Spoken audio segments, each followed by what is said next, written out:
wish I knew what I know now. Wisdom is the principal thing. All this time just wasted thinking I own anything. Humility clothes me from the top of my head, soles of my feet, yeah. Teach me, teach me, show me the way. Hide my face from the wickedness of this world, I pray. Take my hand, protect my heart, hide me in the shadow of your wing. Like a child, see purity in my eyes. Allow me to sit at your feet. Hear me, hear me.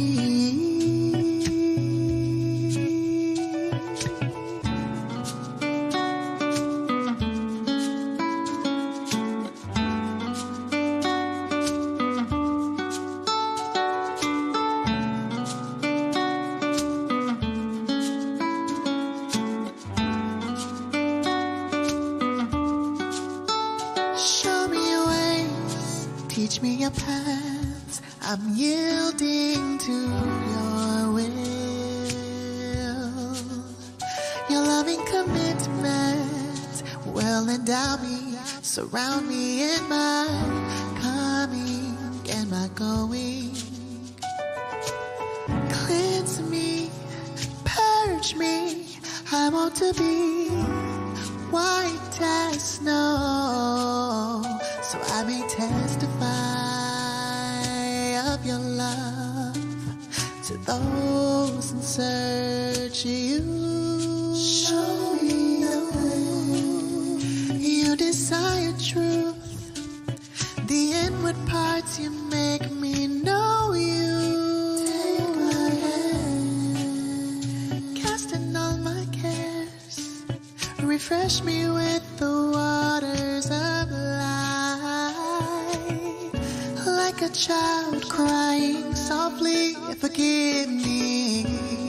Allow me to approach your throne. Know me, yeah. Know me.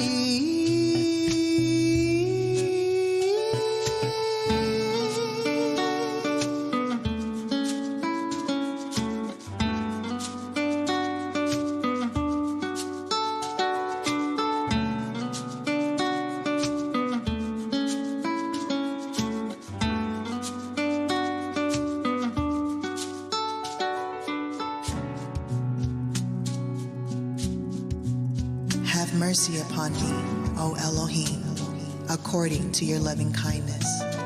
According unto the multitude of your tender mercies, blot out my transgressions. Wash me thoroughly from mine iniquity, and cleanse me from my sin. For I acknowledge my transgressions, and my sin is ever before me.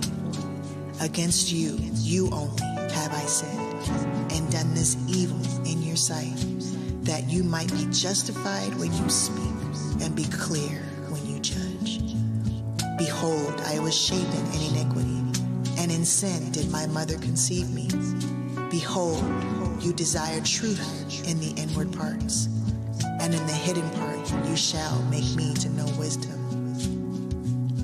Purge me with hyssop, and I shall be clean. Wash me, and I shall be whiter than snow. Make me to hear joy and gladness, that the bones which you have broken may rejoice. Hide your face from my sins, and blot out all mine iniquities. Create in me a clean heart, O Elohim, and renew a right spirit within me. Cast me not away from your presence, and take not your Holy Spirit from me. Restore unto me the joy of your salvation, and uphold me with your free spirit. Then will I teach transgressors your ways, and sinners shall be converted unto you. Deliver me from blood guiltiness, O Elohim, the Elohim of my salvation, and my tongue shall sing aloud of your righteousness. O Yahuwah, open up my lips, and my mouth shall show forth your praise. For you desire not sacrifice, else I would give it. You delight not in burnt offering. The sacrifices of Elohim are a broken spirit, a broken and a contrite heart. O Elohim, you will not despise. Do good in your good pleasure unto Zion. Build you the walls of Jerusalem. Then shall you be pleased with the sacrifices of righteousness, with burnt offering and whole burnt offering. Then shall they offer bullocks upon thine altar.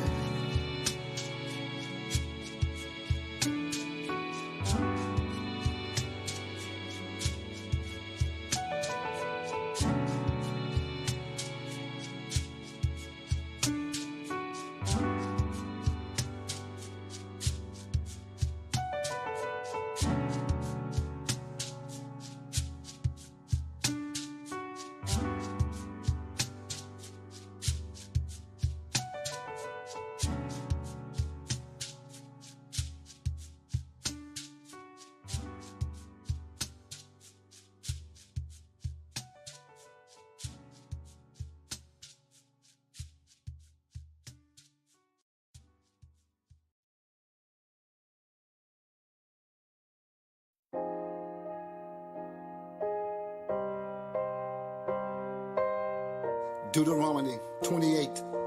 And it shall come to pass, if thou shalt hearken diligently unto the voice of the Most High thy power, to observe and do all his commandments, which I command thee this day, that the Most High God will set thee on high above all nations of the earth. But if thou wilt not hearken to the voice of the Most High, to observe and do all his commandments, then curses shall come upon thee and overtake thee. All these lies and delusions, wake me up, show me a new dawn. Open your eyes, rise, children of light. I am awakened, I am awakened.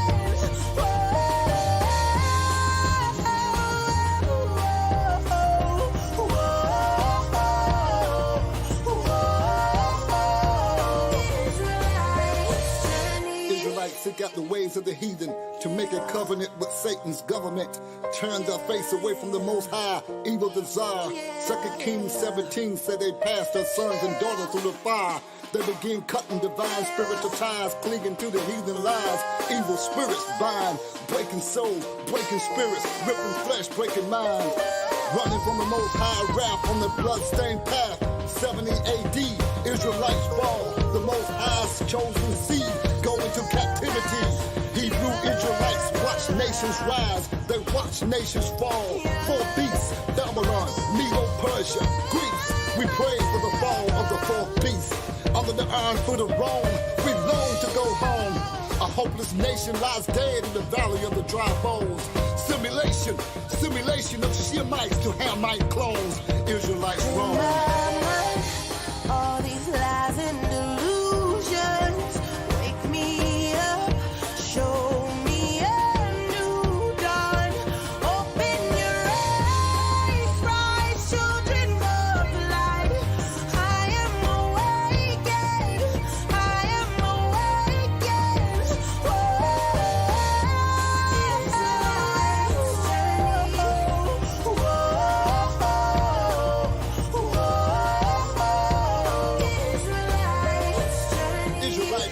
To build a wicked nation, no true identity, only tribulations. Fed scraps of swine, we eat the worst of the animal kind. Used, confused, they set us in high places to be abused. Control the tribe, control the tribe. Our leaders take bribes to continue the lies. 4th beast behind the scene in the skies, watching with the all-seeing eye. The heathen take flight into a new world order. Hebrews, sleepwalking into a wicked system that's gonna fall. Awake, reject Babylon. Hear the of awakening throughout the day and night. Awake, the Most High's people, the Israelites. The earth has swallowed the flood of deception. The harvest ripe for collection. His people are walking, standing like a mighty army. The Most High has summoned, the Hebrews are coming. Awake, come out of captivity. Awake, you who sleep. Arise, receive the Most High's laws and commandments. We are the Israelites. In my mind, all these lies and delusions. Wake me up, show me a new dawn. Open your eyes, rise, children of light. I am awakened, I am awakened.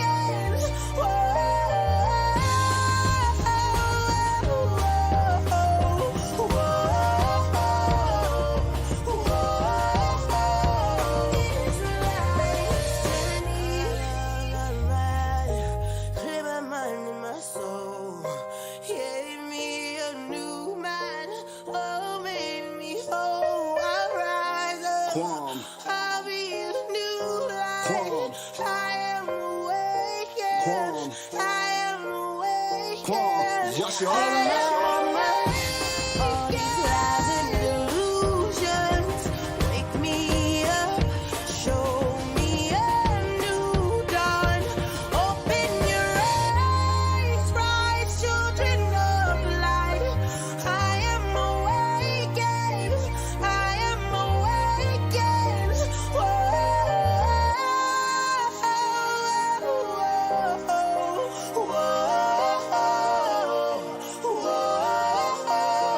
Israelites journey.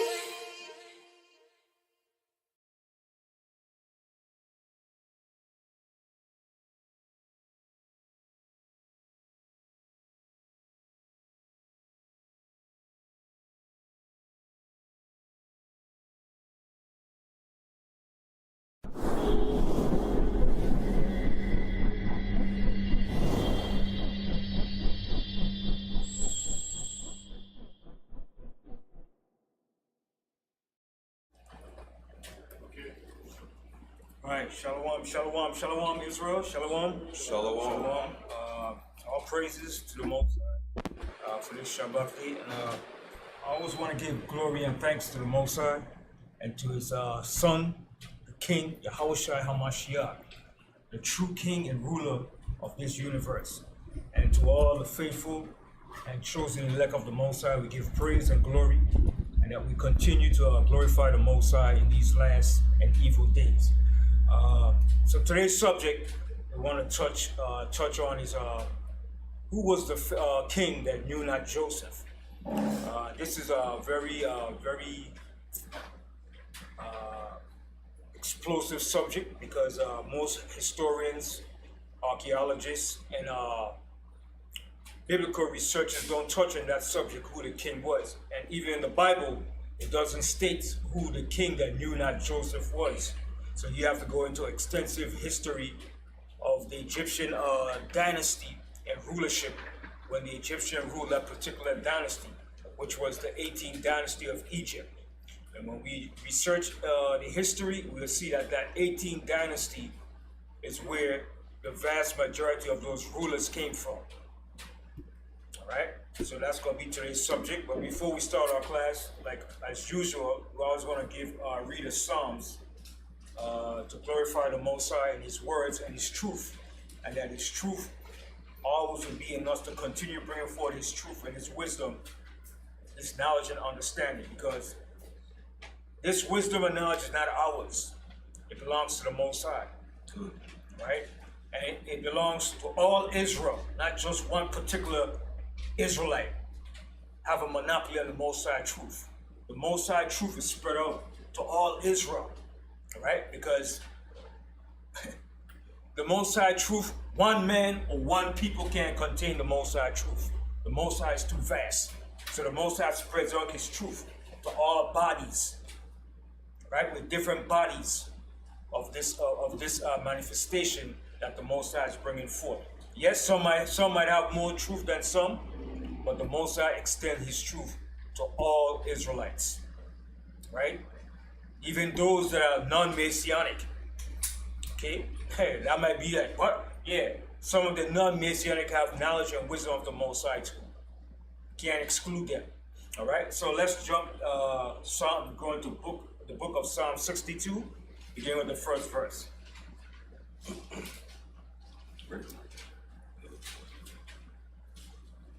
All right, sure. Psalm 62 and 1. Psalm chapter 62 and verse 1. Truly my soul waiteth upon Yahweh.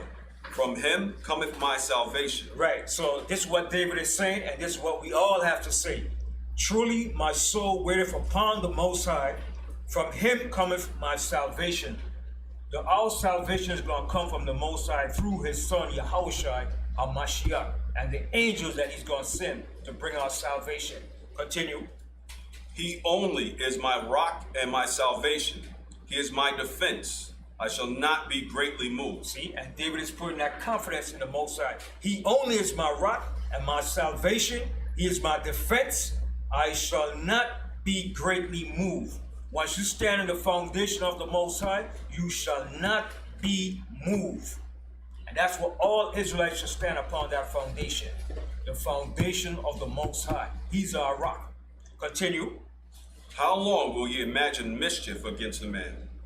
Ye shall be slain, all of you. As a bowing wall shall ye be, and as a tottering fence. That goes for the enemies of our people, all right? Our natural enemies, and anybody that's against the truth of the Most High.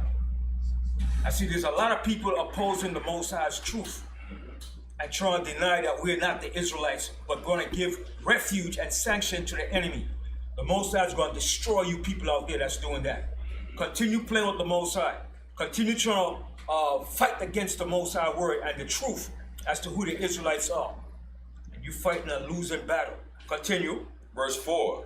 They only consult to cast him down from his excellence. And that's what the nations, the rulers, the elites, and all the enemies of the Most High, they only consult to cast him down from his excellency. And that's referring to us as a people. Continue. They delight in lies. Yeah, they delight in lies. A lot of scholars and historians, they delight in lies, in oppressing and omitting the truth of the Israelites in Egypt. They try to oppress and deny that history. Continue. They bless with their mouth, but they curse inwardly. That goes for the elite rulers in society. They bless with their mouth, but they curse us inwardly. All right? And how do they do that? Well, we like to thank God. We know that you do, but inwardly they're cursing us. They don't have no intentions for us. That goes for the Pope too. Comes up, ho, ho, ho, ho, bless me God, believe God. But he's cursing the people inwardly. Continue. Selah. Verse 5. My soul, wait thou only upon Yahweh, for my expectation is from him. See, and our expectation is from the Most High. My soul is waiting upon the Most High. Continue. He only is my rock and my salvation. He is my defense. I shall not be moved. See, and David repeat this a second time again to validate what he's saying and what the Most High is going to do. Continue. Then Yahweh is my salvation and my glory, the rock of my strength, and my refuge is in Yahweh. And that's what it's going to come down to in these last days. We're going to find out that the Most High is our rock and our refuge in these last days. Hold that real quick and go to Jeremiah, the 16th chapter. I want to show you something because this goes almost in parallel to the book of Jeremiah, the 16th chapter, where the Most High said, the Gentiles shall come unto thee from the ends of the earth, and shall say, our fathers have inherited lies and vanity and things wherein there is no truth. Jeremiah 16, and start here from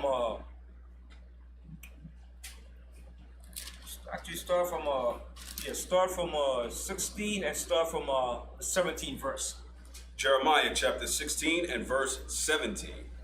For mine eyes are upon all their ways. They are not hid from my face. Speaking about us as a people. Continue. Neither is their iniquity hid from mine eyes.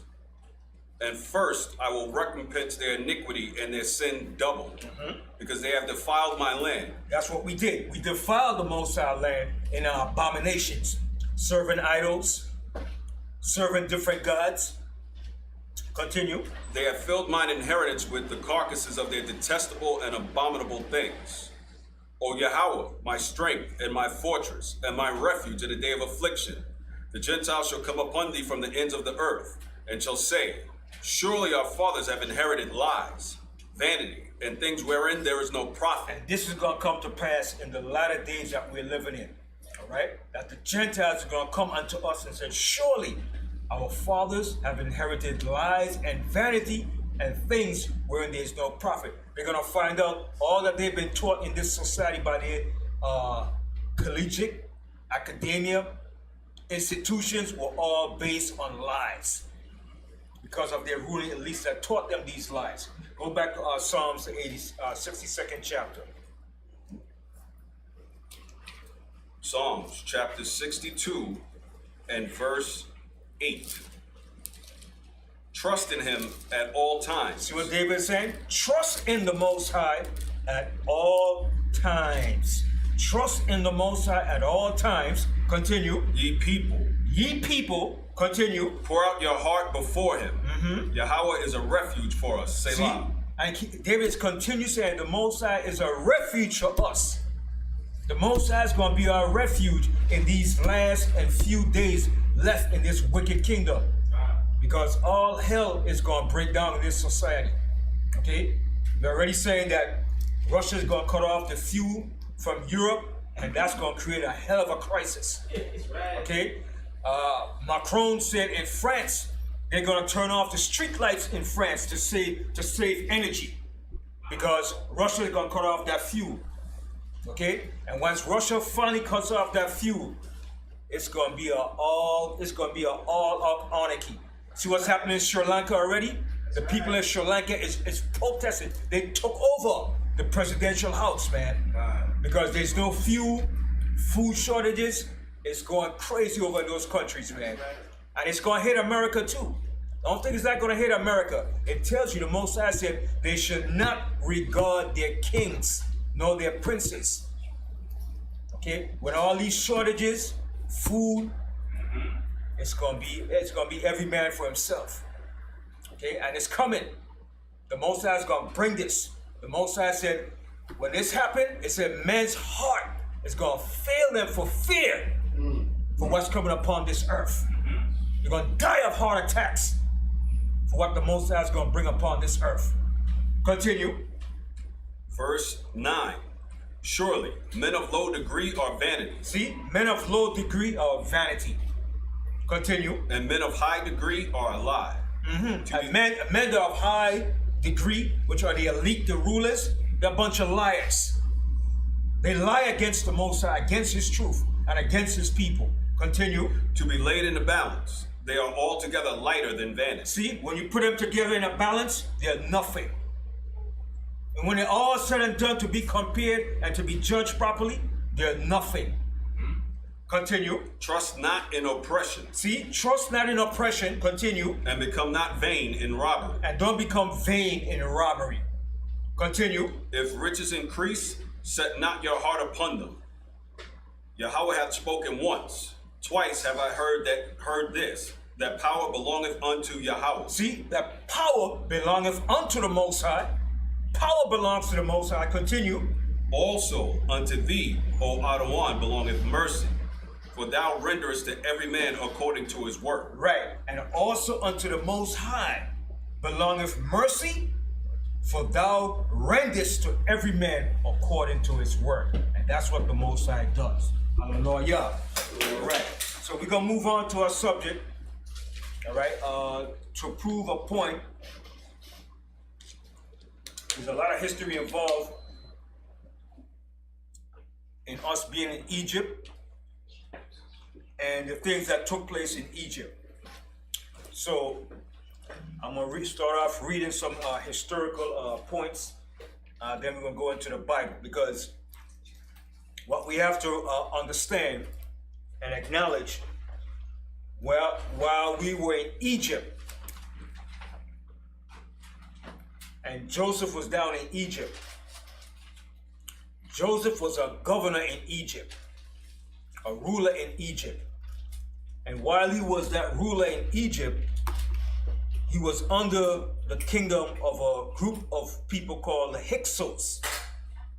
I don't know if they ever taught that history in school or not, but the Hyksos were rulers, what you Egyptian call foreign rulers of Egypt. They took over Egypt. And we're going to read that history about that. So let's read about it. I want you, Shad, to read this here for me. Okay, this book is called World History. Okay, it's called World History. I'm going to use different sources and historical records, all right?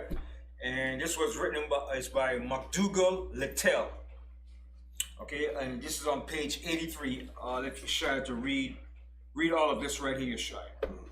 Okay. The book is World History, page 83. The New Kingdom of Egypt. Right. So, when the Hyksos were expelled from Egypt, there was a pharaoh that came up from the 17th dynasty of Egypt. It was called the Thebes dynasty, which was in Upper Egypt. When this pharaoh Ahmose expelled the Hyksos, and he initiated his new kingdom, which became the 18th dynasty of Egypt. It was also called the New Kingdom, because Egypt was expelling foreign rulers out of Egypt, and they was taking back over the throne of Egypt. They said, we're tired of this. We're tired of having these foreign rulers rule over us. So those foreign rulers were called Hyksos. Okay? And the Josephus calls them shepherd kings. But the Egyptian call them foreign rulers that rule Egypt for a lengthy period of time. Some historians got 100 years, some got 150. All right? So continue reading your Shire. The New Kingdom of Egypt. After the prosperity of the Middle Kingdom, Egypt descended into war and violence. Right. So that's what Egypt descended into, war and violence. They were rivaling, fighting amongst themselves. They couldn't keep control over Egypt for a period of time. That happened in every kingdom. Every kingdom you have that. When a kingdom is going through changes or it's coming to an end. And this is going to happen in America, where you're going to have the political parties. It's going to be in adverse to one another. You're going to have the Democratic Party and the Republican Party. And what caused that? January 6th caused that division. And it's brewing more now. Okay? America will never be united again politically. It's at the end of its rulership. And it's going to get worse. Continue. This was caused by a succession of weak pharaohs and power struggles among rival nobles. See what it's caused by? Read again. This was caused by a succession of weak pharaohs and power struggles among rival nobles. See? Power struggle. Continue. The weakened country fell to invaders who swept across the isthmus of the Suez in chariots. So the Hyksos came in with chariots, advanced chariots that the Egyptians never used or had before. So the Hyksos brought advanced chariots into Egypt. They brought advanced weapons, the bow, the sickle. They brought advanced technology into Egypt. So like people can say, yeah, Egypt was great. Yeah, Egypt was great. But Egypt was just like America. You had with different cultures brought technologies, ideas into this country, just like ancient Egypt. You had different cultures that brought ideas, technology into Egypt. Egypt was like a melting pot. Okay, continue. A weapon of war unknown to the Egyptians. See what it says? Weapons of war unknown to the Egyptians. That shook the Egyptians up when they saw what the Hyksos brought to Egypt. All right. Now, a lot of historians will tell you the Hyksos were a Shemitic people, right? They'll say they were Shemitic people, but yet they'll say they were Amorites. Amorites are not Shemitic people. Some will say they are Canaanites, right? But I partly believe that they were Canaanites too, right? But I also believe too they were Shemitic people. I tend to believe that they were Shemitic people because they didn't dress like the Egyptians. They wore beards. They didn't wear the regular custom garments of the Egyptian. They came in wearing different outfit, colorful garments, had beards. Right? The Egyptians were known for wearing what? Their white cotton garments. But eventually, they took on Egyptian culture while it was down in Egypt. Continue. These invaders, nomads called Hyksos. See, nomads called Hyksos, foreign rulers of Egypt. Continue. Ruled Egypt from 1640 to 1570 BC. So see what they're saying? That's 70 years, but it's more than 70 years. They ruled Egypt for more than 70 years. Because they ruled for the entire time that Joseph was down to Egypt. Right? And Joseph died before the Hyksos got expelled. When Joseph died, the Hyksos were still ruling Egypt. Continue.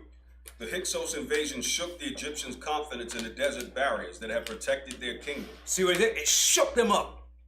It shook Egypt up. They couldn't believe that a group of foreign invaders came and took over Egypt and ruled over Egypt. Continue. Around 1600 BC, a series of warlike rulers began to restore Egypt's power. Among those who helped drive out the Hyksos was Queen Ahotep. That was Amu's mother. Okay, so you had Amu's brother, also Kamuz, that fought against the Hyksos, but he lost. So Amuz took over the reign and finally expelled the Hyksos out of Egypt. And he pushed them where? Into Palestine. Continue. The queen took over when her husband died in battle. The next pharaoh, Khafmos, won a great victory over the hated Hyksos. His successors drove the Hyksos completely out of Egypt and pursued them across the Sinai Peninsula into Palestine. See, into Palestine. That's where he drove them, into Palestine. Now, why would he drag them into Palestine? Because they were not the true native Egyptians of that land. They probably came from that area of the land before we took the land. So more likely, they probably were Canaanites. Now, some said they're Shemitic. All right? So it's a toss-up between whether they're Canaanites or whether they're Shemitic. Continue. After overthrowing the Hyksos rulers, the pharaohs of the new kingdom, about 1570 to 1075 BC, sought to strengthen Egypt by building an empire. See, so after they expelled the Hyksos, they start to strengthen up Egypt and to build up Egypt again. Continue. Egypt now entered its third period of glory in the new kingdom. See, it was called the New Kingdom. That New Kingdom is called the 18th dynasty of Egypt, also known as the Golden Age of Egypt. It became one of the most prosperous time in Egypt. Why did it become one of the most prosperous time? Who could tell me why? Why did that 18th dynasty become one of the most prosperous dynasty? Why? Y'all know, y'all not just thinking hard enough. Why did the 18th dynasty become one of the most prosperous dynasty? Remember I told y'all, Israel was enslaved in where? The 18th dynasty of Egypt. Wherever kingdom we served slavery in, what happened? Every kingdom became successful and great. Go check it out.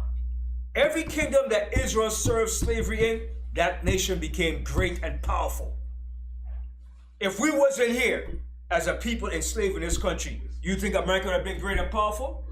Hell no. It's because that we're here. So that became the most prosperous and successful rulership of the Egyptian, that 18th dynasty known as the New Kingdom. Read it again, Yasharahla. After overthrowing the Hyksos rulers, the pharaohs of the new kingdom, about 1570 to 1075 BC, sought to strengthen Egypt by building an empire. Egypt now entered its third period of glory in the new kingdom. During this time, it was wealthier and more powerful than ever before. Y'all heard that? It was more wealthier and powerful than ever before. There's more to it? No, stop. That was it? Okay. So now, okay, I'm going to show you, do a good bit of reading, and we're going to the scripture and show you to validate how we come to the conclusion that the king that knew not Joseph was Amenhotep the first. All right, because Ammuz pushed out the Hyksos. He got them out of Egypt. Then his son came in after he died and took over. All right, so read this here to your chart. Go over here. Read this part here, page 39.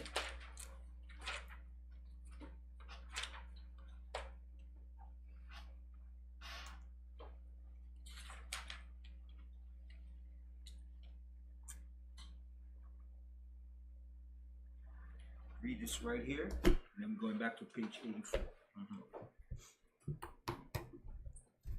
This is the same book, World History, page 39, Chariot Riders Invade Egypt, second paragraph. The prosperity of the Middle Kingdom did not last. In about 1640 BC. So the Middle Kingdom is where Ammuz came from. Excuse me. Now, he came from Upper Egypt. The Middle Kingdom was a part right between the Upper and Lower Kingdom. Continue. A group of Asian nomads swept across the Isthmus of Suez into Egypt in horse-drawn chariots. These chariot riders were called the Hyksos. Right, so these chariot riders were called the Hyksos. Continue. Which meant the rulers of the uplands. The Hyksos ruled much of Egypt from 1640 to 1570 BC. This 70-year period is sometimes called the Second Intermediate Period. Egypt fell to the Hyksos at roughly the same time other nomads were invading Mesopotamia and the Indus Valley, farther to the east. But Egypt would rise again for a new period of power and glory, the New Kingdom, which is discussed in chapter 4. Right, so that's the new kingdom now called the 18th dynasty. Now let's go back to page 84, right? And read, start from here. Yeah. Right, start from here. And read down to, read this here. Then we're going to jump down to this part right here. So we read all of this right here, and then jump down to here. Then we go into the scriptures. Page 84. So it's a good bit of reading, but I'm trying to build up the case to show you, so we can understand when you read the Bible, because the Bible doesn't give you every detailed history. It only outlines certain points of historical events.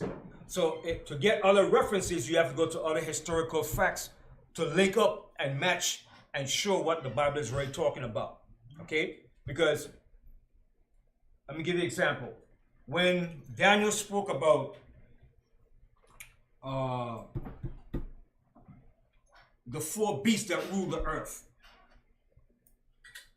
did he go into the full detailed historical facts about those four beasts? No, he gave you a brief outline. Okay? So you have to link up the other historical records to match the Bible. Just like when you read in Exodus, the first chapter, when he says there was a new king that knew not Joseph, you have to find out the timeline, what happened during that time period.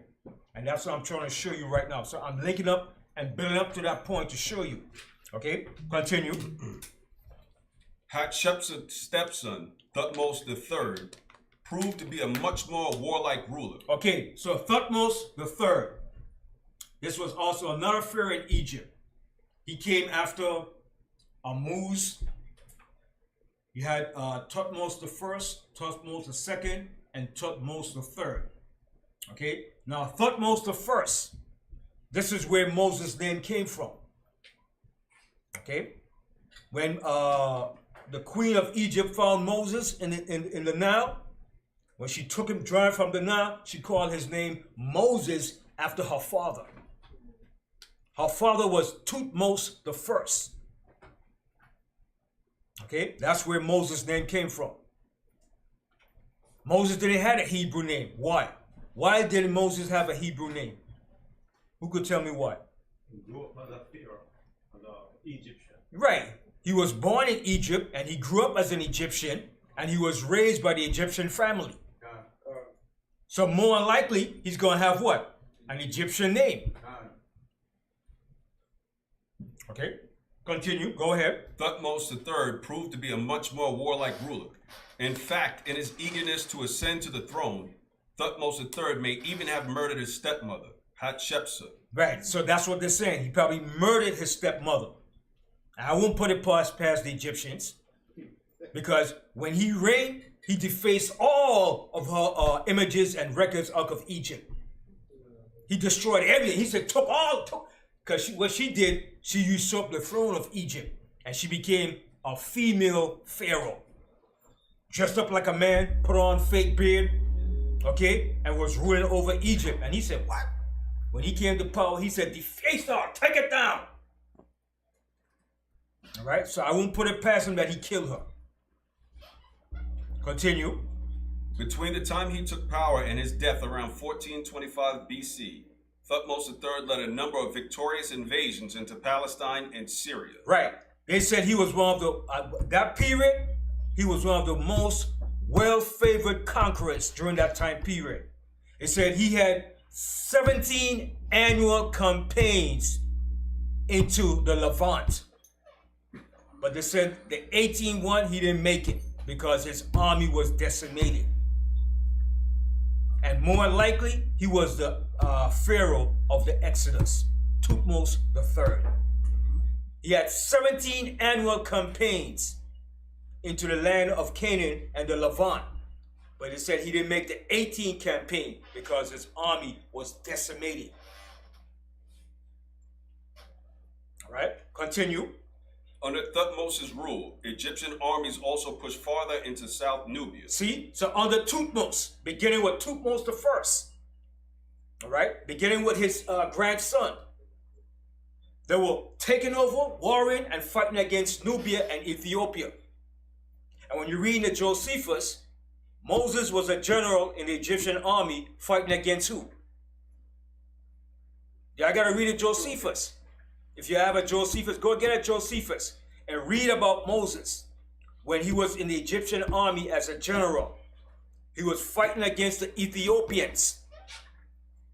And that's the period of time from Thutmose to Thutmose III, when Egypt was gaining strongholds into Nubia, taking down Nubia and all surrounding kingdoms.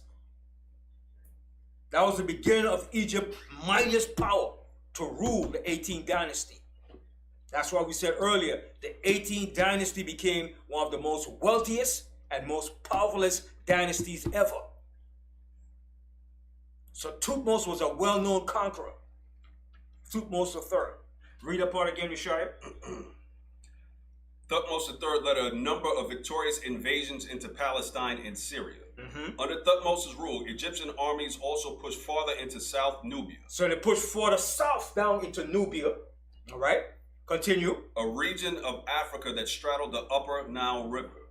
From the Blue Nile, the southern boundary of Nubia, to the shores of the Mediterranean was a distance of approximately 1,000 miles. Right.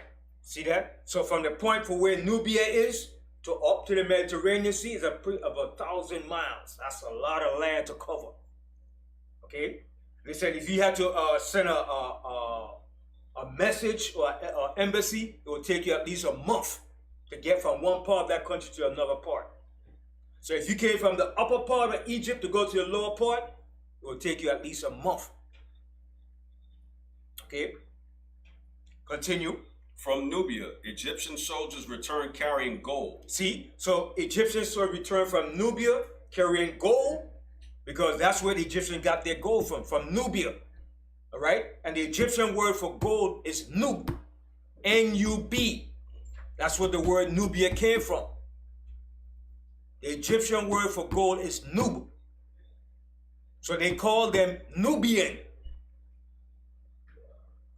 All right, continue.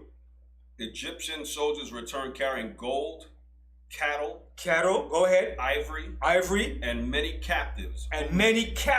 Slaves. Put it like that. Slaves from down in Ethiopia and Nubia. Continue. Whom they enslaved. And they also enslaved them while we were in the 18th dynasty. Continue. The destinies of Egypt and Nubia would be connected for hundreds of years. Egypt was now a mighty empire. See, Egypt was now a mighty empire. Mighty. That's why the Most High told Moses, you go to Pharaoh and tell Pharaoh, I'm going to bring you down. He said, for this purpose have I raised thee up, that my name might be declared all throughout the face of the earth. Because nobody was mightier than the king of Egypt, the Pharaoh. The Pharaoh was the ultimate god of Egypt. He rules and called all the shots. Whatever he said, it went down. If you disobeyed what he said, you were gone. Continue. It controlled lands around the Nile and far beyond. In addition, it drew boundless wealth from them. See? And Egypt drew boundless wealth from all these surrounding countries. All right? Egypt was just like America. The same thing. It was what you call a empire that rules over nations today. It's called what? What's the term they use?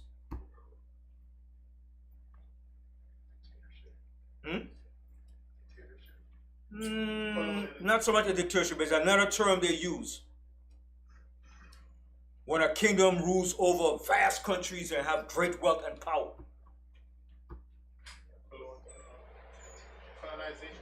That too. It's another name they use to, guys, I lost it right back in my mind. It's gonna come back to me though. Wow, that quick is no, not proxy government. I lost it. It's gonna come back to me. Go ahead. Continue. Go ahead. Egypt was now a mighty empire. It controlled lands around the Nile and far beyond. In addition, it drew boundless wealth from them. Contact with other cultures brought Egypt new ideas as well as material goods. So what it says? Read that part again. In addition, it drew boundless wealth from them. Contact with other cultures. It says contact with other cultures brought Egypt new ideas. It brought Egypt new ideas. Go ahead. As well as material goods. As well as material goods. Continue. Egypt had never before, nor has it since, commanded such power and wealth as during the reigns of the new kingdom pharaoh. See, the new kingdom pharaohs, which was the 18th dynasty of Egypt. Remember that. If you don't remember anything else, that's the dynasty that we were enslaved in Egypt. The 18th dynasty of Egypt. All right, continue. An age of builders.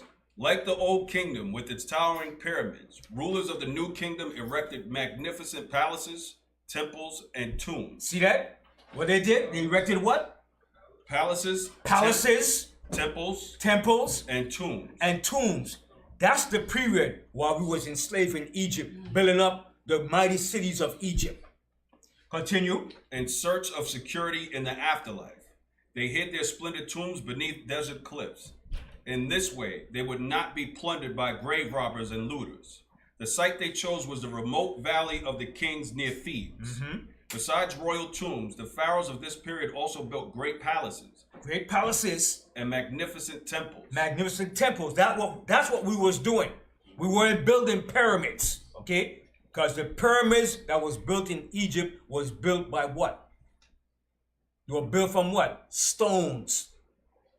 While we was in Egypt, we was working in what? While we was in Egypt, what were we working in? Stones or bricks? Bricks. We're going to go back to the scripture and show you. That's the period he's talking about here. We were working in bricks and in mortar. The pyramids that was built prior to us going to Egypt was made of stone.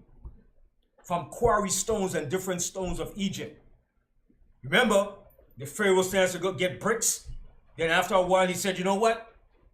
I ain't going to give you no more. I'm going to give you no more straw. You have to go get your own straw to build these bricks. So they doubled the quota on us to continue building all these great luxurious palaces and houses for the pharaohs. And we're going to read about it in the book of Exodus. See, this is the history that ties in. Okay, read that part again. The site they chose was the remote valley of kings near Thebes. Besides royal tombs, the pharaohs of this period also built great palaces. Great palaces, go ahead. And magnificent temples. And magnificent temples, go ahead. Indeed, the word pharaoh means great house. That's what the word pharaoh means. It means great house. And it was predominantly used in the 18th dynasty of Egypt. The word pharaoh, which means great house. And a dynasty is a family line of rulers that rules in succession.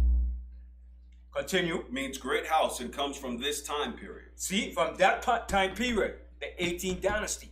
Continue. The word became a royal title. Want me to continue down? No, and that was it. Yeah. You read this part here, right? Mm-hmm. Okay, that's it. So that's it on that. All right. So now, read this here for me, Shai. What is a dynasty? Question. What is a dynasty? Everybody know what's a dynasty? Egypt had many dynasties. Let me see if y'all know. How many dynasties did Egypt have overall? 18. No, that's the dynasty that we were in. 19. After we left, the 19th dynasty came up under who? Under Ramses. Ramses, Seti, all right? But overall, how many dynasties did Egypt have? How much? No. Anybody else? Okay, put this in your repertoire. Egypt had 30 dynasties. 30 dynasties. Okay, and those dynasties were set up by Manetho, an Egyptian priest, during the 3rd century BC, that categorized Egypt into 30 dynasties. Okay, and what was the last dynasty of Egypt? Who ruled that last dynasty of Egypt? Y'all should know. Yeah, I know y'all know. Y'all were like, oh man. And they always talk about it. Esau always talk about it. Cleopatra. You heard about Cleopatra? The Ptolemies. That was the last dynasty of Egypt ruled by the Greeks. The Greeks went into Egypt and took over and ruled that dynasty. That was the last dynasty of Egypt ruled by the Ptolemies. The Greeks. Cleopatra wasn't an ancient Egyptian. Okay, she was a Greek. Cleopatra. No. Her mother probably was an Egyptian, but her father was a Greek from the Ptolemies. Okay? Because remember, the Greeks came and took over Egypt. So when they took over Egypt, what did they do? They conquered and plundered and intermarried with the Egyptians. Okay? That was the end of the Egyptian kingdom. The end of their, well, it started to crumble after like around the 5th century BC. But when the Greeks came in, that was it for Egypt. So that ended the 30 dynasties of Egypt. Okay? So Manetho is the one that categorized the Egyptians into 30 dynasties. He was the Egyptian priest in the 3rd century BC. And also too, that Manetho, he's a little dirty bastard too. Because he omitted the history of Israelites in Egypt too, because of what the Most High did to Egypt. Josephus contended with him. Okay, remember the Egyptians never liked us. And if it was possible, they could rewrite the entire history without the Israelites being in Egypt. Okay, so read what a dynasty is. What is a dynasty? A dynasty is a sequence of rulers from the same family. See, a sequence of rulers from the same family. Continue. A dynasty may also be referred to as a house or family. See, a house or family, a family line of rulers. And that's what the 18th dynasty was, beginning with Ammuz. All right, that was it. Okay, now, okay, so read here Ammuz, about Ammuz. Ammuz expelled the Hyksos, the first ruler of the 18th dynasty. So he was the first ruler of the 18th dynasty. Now we're going to jump into our subject now, into going to the Bible now. Okay, so from there, let's go to the book of Exodus. All right. So after Ammuz expelled the Hyksos, the 18th dynasty took over Egypt from 1550 BC. 1550 BC to 1295 BC. I want you all to give me a calculation and tell me how long is that. 1550 BC to 1295 BC. Use a calculator, use whatever you got. I want you to tell me how many years or length or rulership is that. 1550 BC to 1295 BC.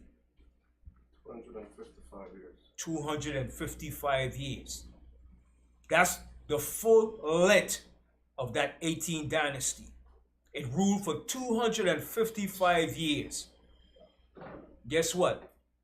Ain't that ironic that America in 2026 is going to be 250 years?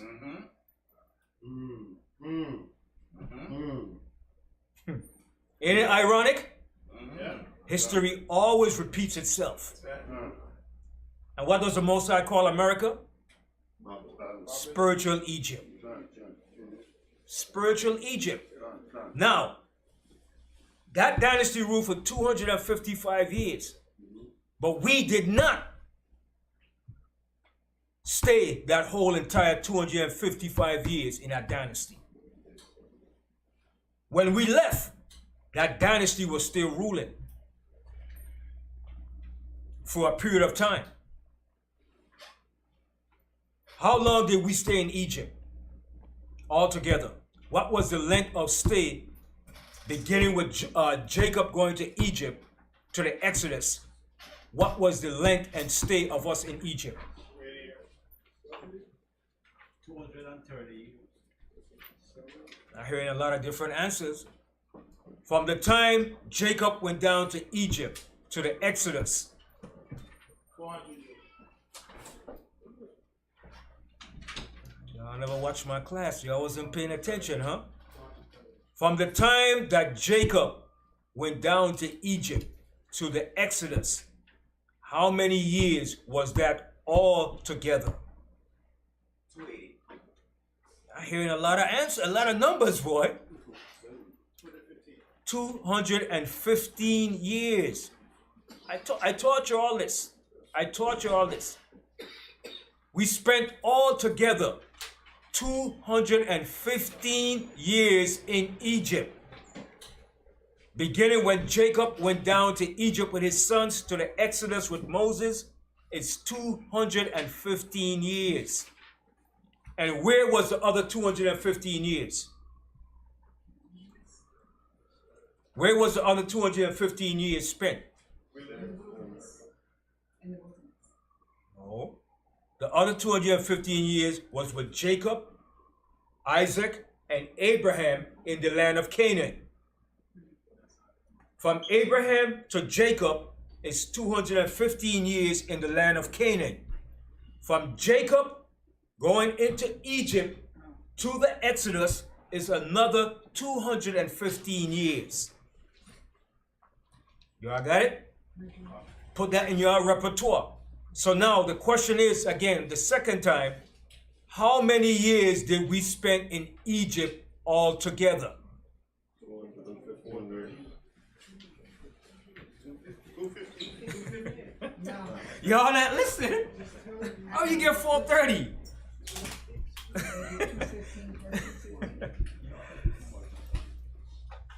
Let me repeat myself again. I want you to get this understanding. From Jacob going into Egypt to the Exodus is 215 years. Now, from Abraham to Jacob is 215 years. And the other 215 years began when Jacob left Canaan and went down to Egypt and the Exodus with Moses. That's your 430 years together combined. So we only spent 215 years in Egypt. And out of that 215 years, how many years of it was slavery? 80. What is going on here? How much, Quora? 80. 80 years. Boy, what's saying 430? You said 80? Well, you're right. 80 years of slavery.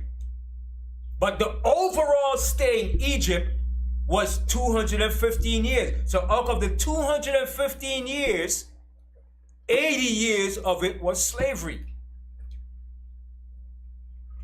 Do you understand what I'm saying? Or do you not understand what I'm saying? So Yaikwa, interpret what I just said.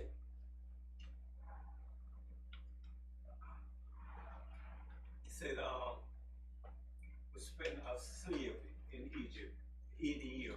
Mm-hmm. But overall, we were spending 215 years. Correct. And when did the 215 years begin? With who? With Jacob. When Jacob went down to Egypt with his sons. Remember that. The slavery did not start when Jacob went down to Egypt. But the count began when he went down to Egypt. That began the other half of the 215 years. From the point of Jacob to the Exodus of Moses, it's 215 years. So we got that clear now. Everybody got it? So if I ask somebody to explain, could you explain it properly? I want you to have the proper understanding of it. Okay? So now, for the 215 years that we were in Egypt, right? When Jacob went down to Egypt, who was ruling in Egypt at this particular time?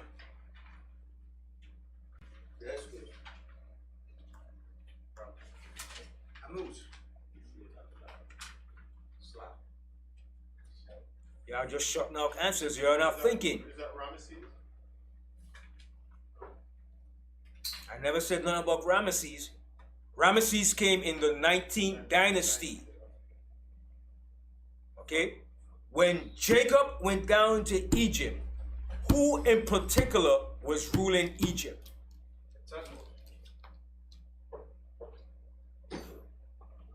Joseph.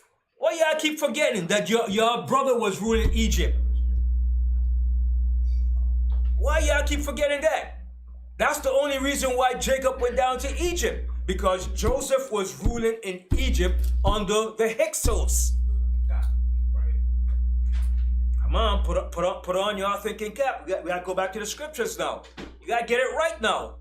You don't want no Egyptians or no other Israel make you look like a fool now. When Jacob went down to Egypt, Joseph was ruling under the Hyksos. Right? When the Hyksos were expelled by Ammuz, was Joseph dead or alive? Alive. Now, listen what I'm saying. When the Ammuz expelled the Hyksos out of Egypt, was Joseph dead or alive? He was dead. Joseph died before the Hyksos got expelled. All right? So this is why I'm building up to the point to show you that the king that knew not Joseph was Amenhotep. That was the son of Ammuz. That's why I'm building up to the point to show you, so you could get the great picture of what's being said in Exodus, the 1st chapter. So let's go back now.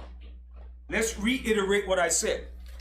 When Jacob went down into Egypt, who in particular was ruling Egypt? Joseph. Under whose rulership?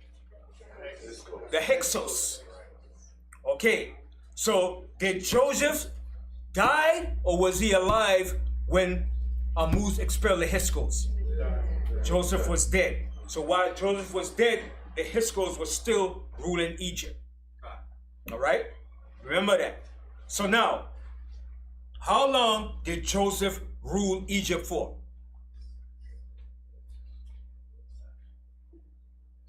Y'all forgot already? 80 Zachariah. 15. What the heck am I hearing here?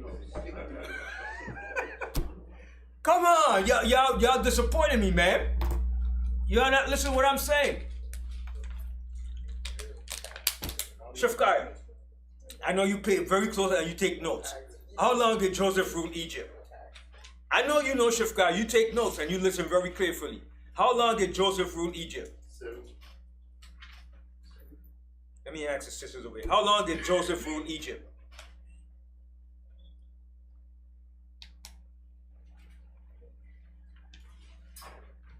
Yaquab. 70 years. Where you get 70 years from, Jacob? Yaquab? Where you get 70 years from? Let me ask the sister over here. 91 years. That's the length of time he lived in Egypt for. He lived in Egypt for 93 years because he went in from the age of 17 and he died at the age of 110. All right? He went into Egypt at the age of 17 and he died at the age of 110. So now, if Jacob died at if Joseph died 110 years, how long did he rule Egypt for?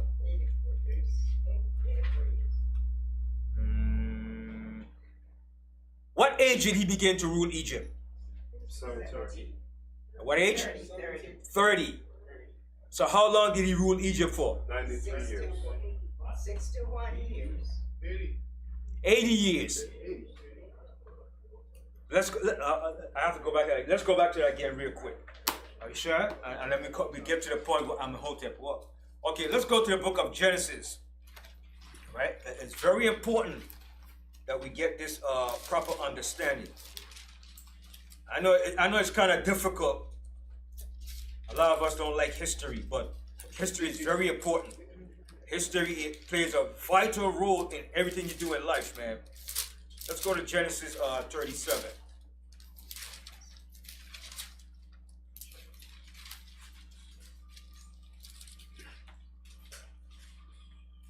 Actually, Genesis 41. I'm sorry, Genesis 41. Genesis 41, and start from the 38th verse.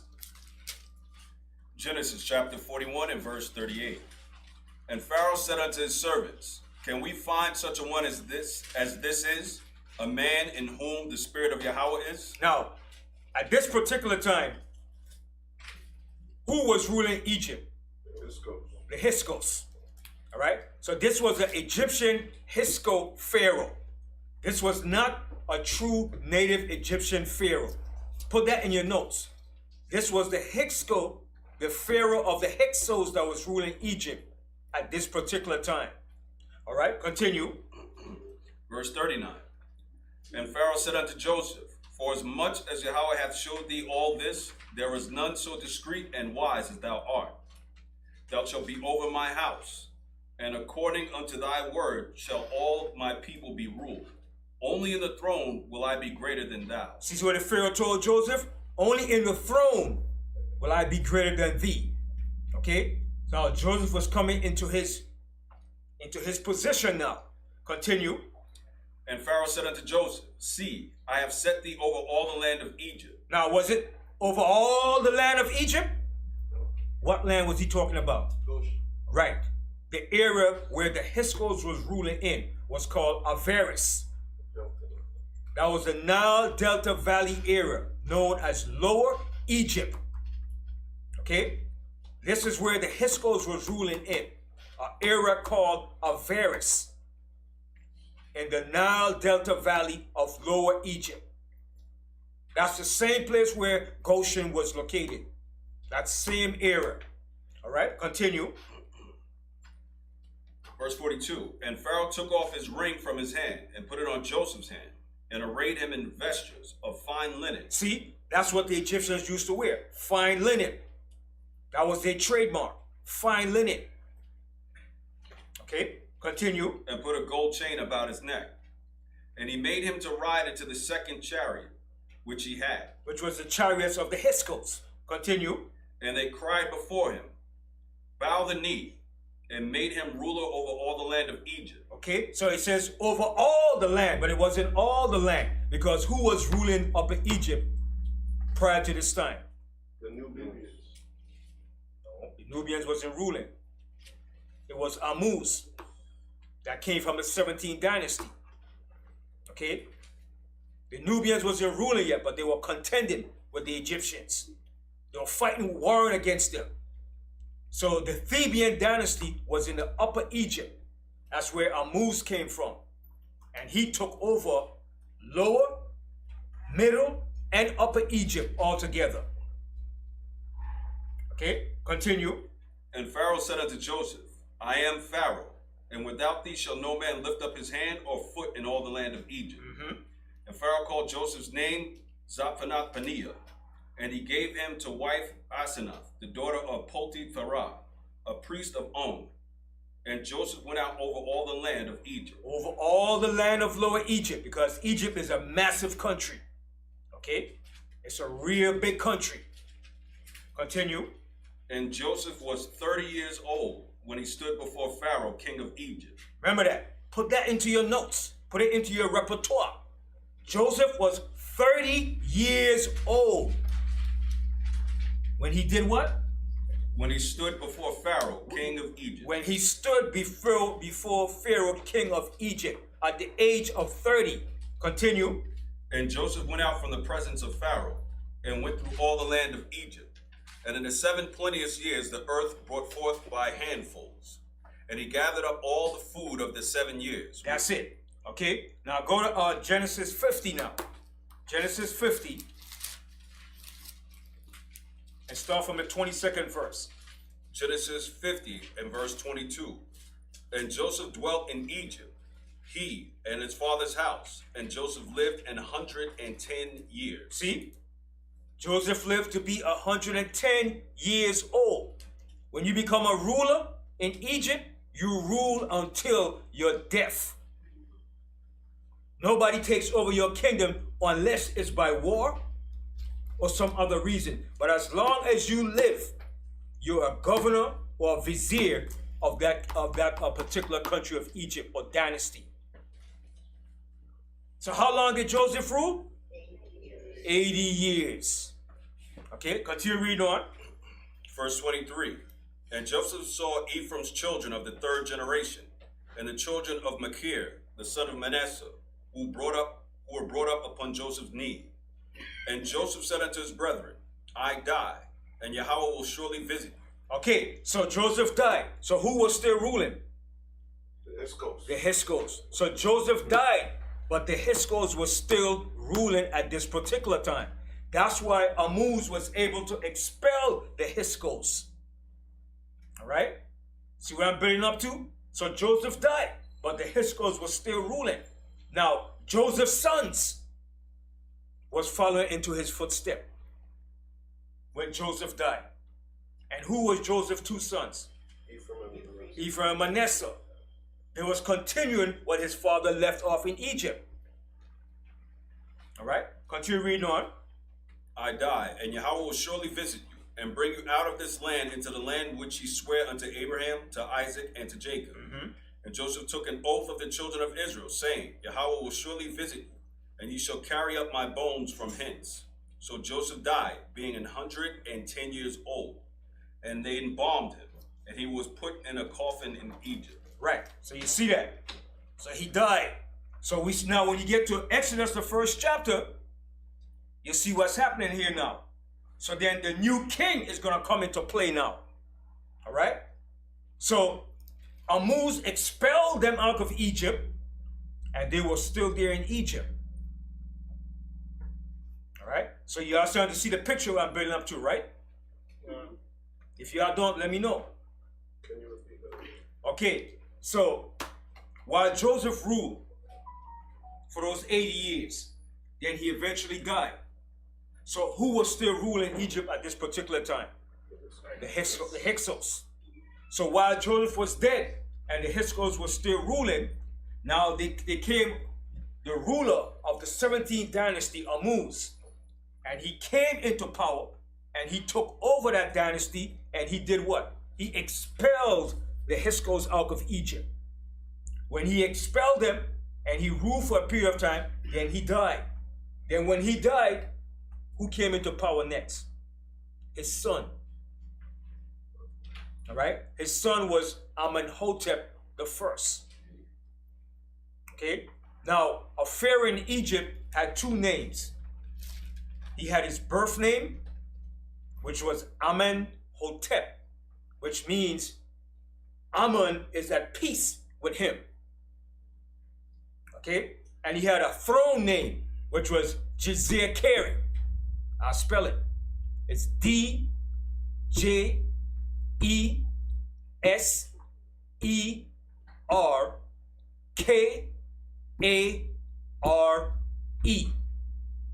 That is his throne name, Jizirkeri. His birth name was Amenhotep. A-M-E-N-H-O-T-E-P.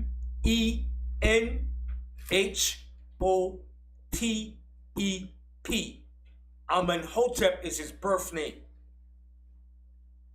So he took over after Ammuz died. And he became that new king over Egypt that knew not Joseph.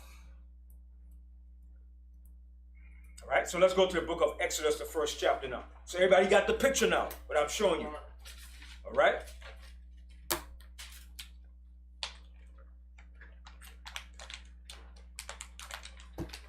All right, so let's go to Exodus, the first chapter.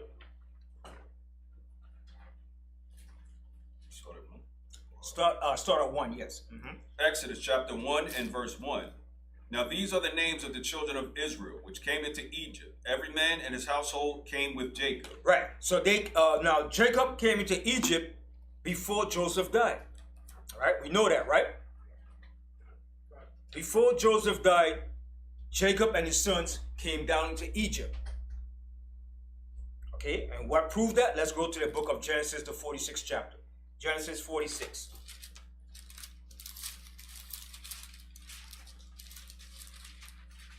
Genesis 46, and start from the first verse. Genesis chapter 46 and verse 1. And Israel took his journey with all that he had, and came to Beersheba, and offered sacrifices unto Yahweh of his father Isaac. And Yahweh spake unto Israel in the visions of the night, and said, Jacob, Jacob. And he said, Here am I. And he said, I am Yahweh, the power of thy father. Fear not to go down into Egypt, for I will there make of thee a great nation. See? So that's where the Most High was going to make us a great nation. So he told Jacob, don't fear to go down to Egypt. Continue. Because he didn't know Joseph was alive. All right? He thought Joseph was dead. All right? Continue. I will go with thee into Egypt, and I will also surely bring thee up again, and Joseph shall put his hand upon thee. And Jacob rose up from Beersheba, and the sons of Israel carried Jacob their father, and their little ones, and their wives, and the wagons which Pharaoh had sent to carry him. And they took their cattle and their goods, which they had gotten in the land of Canaan. See, which they had gotten in the land of Canaan. So now this is going to begin the other half of the 215 years. From Jacob going to Egypt starts the other 215 years to the Exodus with Moses completes that 215 years in Egypt. Continue. In the land of Canaan, and came into Egypt, Jacob and all his seed with him. Verse 7. His sons and his sons' sons with him, his daughters and his daughters' daughters, and all his seed brought he with him into Egypt. See? So now they're going down to Egypt. Continue. And these are the names of the children of Israel, which came into Egypt, Jacob and his sons, Reuben, Jacob's firstborn, and the sons of Reuben, Hanak, and Palu, and Hezron, and Carmi, and the sons of Simeon, Jemuel, and Jamin, and Ohad, and Jachim, and Zohar, and Shaul, the son of the Canaanitish woman, and the sons of Levi, Gershon, Kohath, and Merari. See, he said, Goshen, Kohath, and Merari. All these sons here were already born and living in the land of Canaan. Continue. Go ahead. And the sons of Judah, and Onan, and Shelah, and Pharez, and Zerah.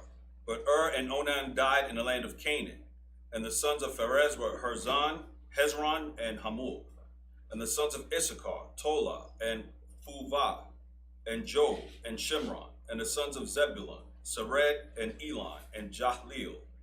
These be the sons of Leah, which she bare unto Jacob in Padan Aram with his daughter Dinah. And all the souls of his sons and his daughters were 33. And the sons of Gad, Ziphion, and Haggai, and Shuni, and Esbon. Okay, now jump down to 26. So already get the picture that he went down with all his sons and his daughters. All right? Jump to 26 now. Verse 26. All the souls that came out with Jacob into Egypt, which came out of his loins, besides Jacob's sons' wives, all the souls were 66. See? There was 66 of them that went down to Egypt. Okay? 66 people went down to Egypt with Jacob. Continue. And the sons of Joseph, which were born him in Egypt, were 2 souls. All the souls of the house of Jacob, which came into Egypt, were 70. So it was 70 altogether, including Joseph and his sons. Okay? Continue. Verse 28. And he sent Judah before him unto Joseph, to direct his face unto Goshen. And they came into the land of Goshen. See where we went to? What land we went to? The land of Goshen. That's the same era where the H.O.D.C was ruling. The H.O.D.C called it Avaris, and we call it Goshen. Continue. And Joseph made ready his chariot, and went up to meet Israel his father, to Goshen, and presented himself unto him. And he fell on his neck, and wept on his neck a good while. And Israel said unto Joseph, Now let me die, since I have seen thy face, because thou art yet alive. And Joseph said unto his brethren, and unto his father's house, I will go up and show Pharaoh, and say unto him, My brethren and my father's house, which were in the land of Canaan, are come unto me. And these men are shepherds, for their trade hath been to feed cattle, and they have brought their flocks, and their herds, and all that they have. And it shall come to pass, when Pharaoh shall call you, and shall say, What is your occupation? Now, this shows you right here. In this verse right here alone shows you these were not native Egyptians. Continue reading now. I'm going to explain what. Continue. Verse 34. That ye shall say, Thy servant's trade hath been about cattle from our youth, even until now, both we and also our fathers, that ye may dwell in the land of Goshen. For every shepherd is an abomination unto the Egyptians. So you see that? So shepherds were an abomination to the true native Egyptians. They looked down upon shepherds. You like, they frown at you. You scums. You're not of a noble class of people. Shepherd? Taking care of cattle? They frown on that. But the H.O.D.C did the same occupation. The H.O.D.C were also known as shepherd kings. They had the same occupation as us. So this right here shows you this was not the true native Egyptian that was ruling Egypt. Because the true native Egyptians hated shepherds. So when they said that to that Pharaoh, which was a H.O.D.C king, he will put them in where? The land where shepherds have their cattle. And that's what he did. He put them in the same land that the H.O.D.C had. This right here alone proves this was not the true native Egyptians ruling Egypt. Yes. And that's why Joseph told them to let Pharaoh know what their occupation was. Right, because he knew that the Pharaoh was going to put them in the best of the land. If you're a shepherd, I can't put you in the desert. I have to put you where? Where the land is what? Fertile. All right? Grass. Plenty, grass. That's why the Most High said, I'll bring you into a land flowing with what? Milk and honey.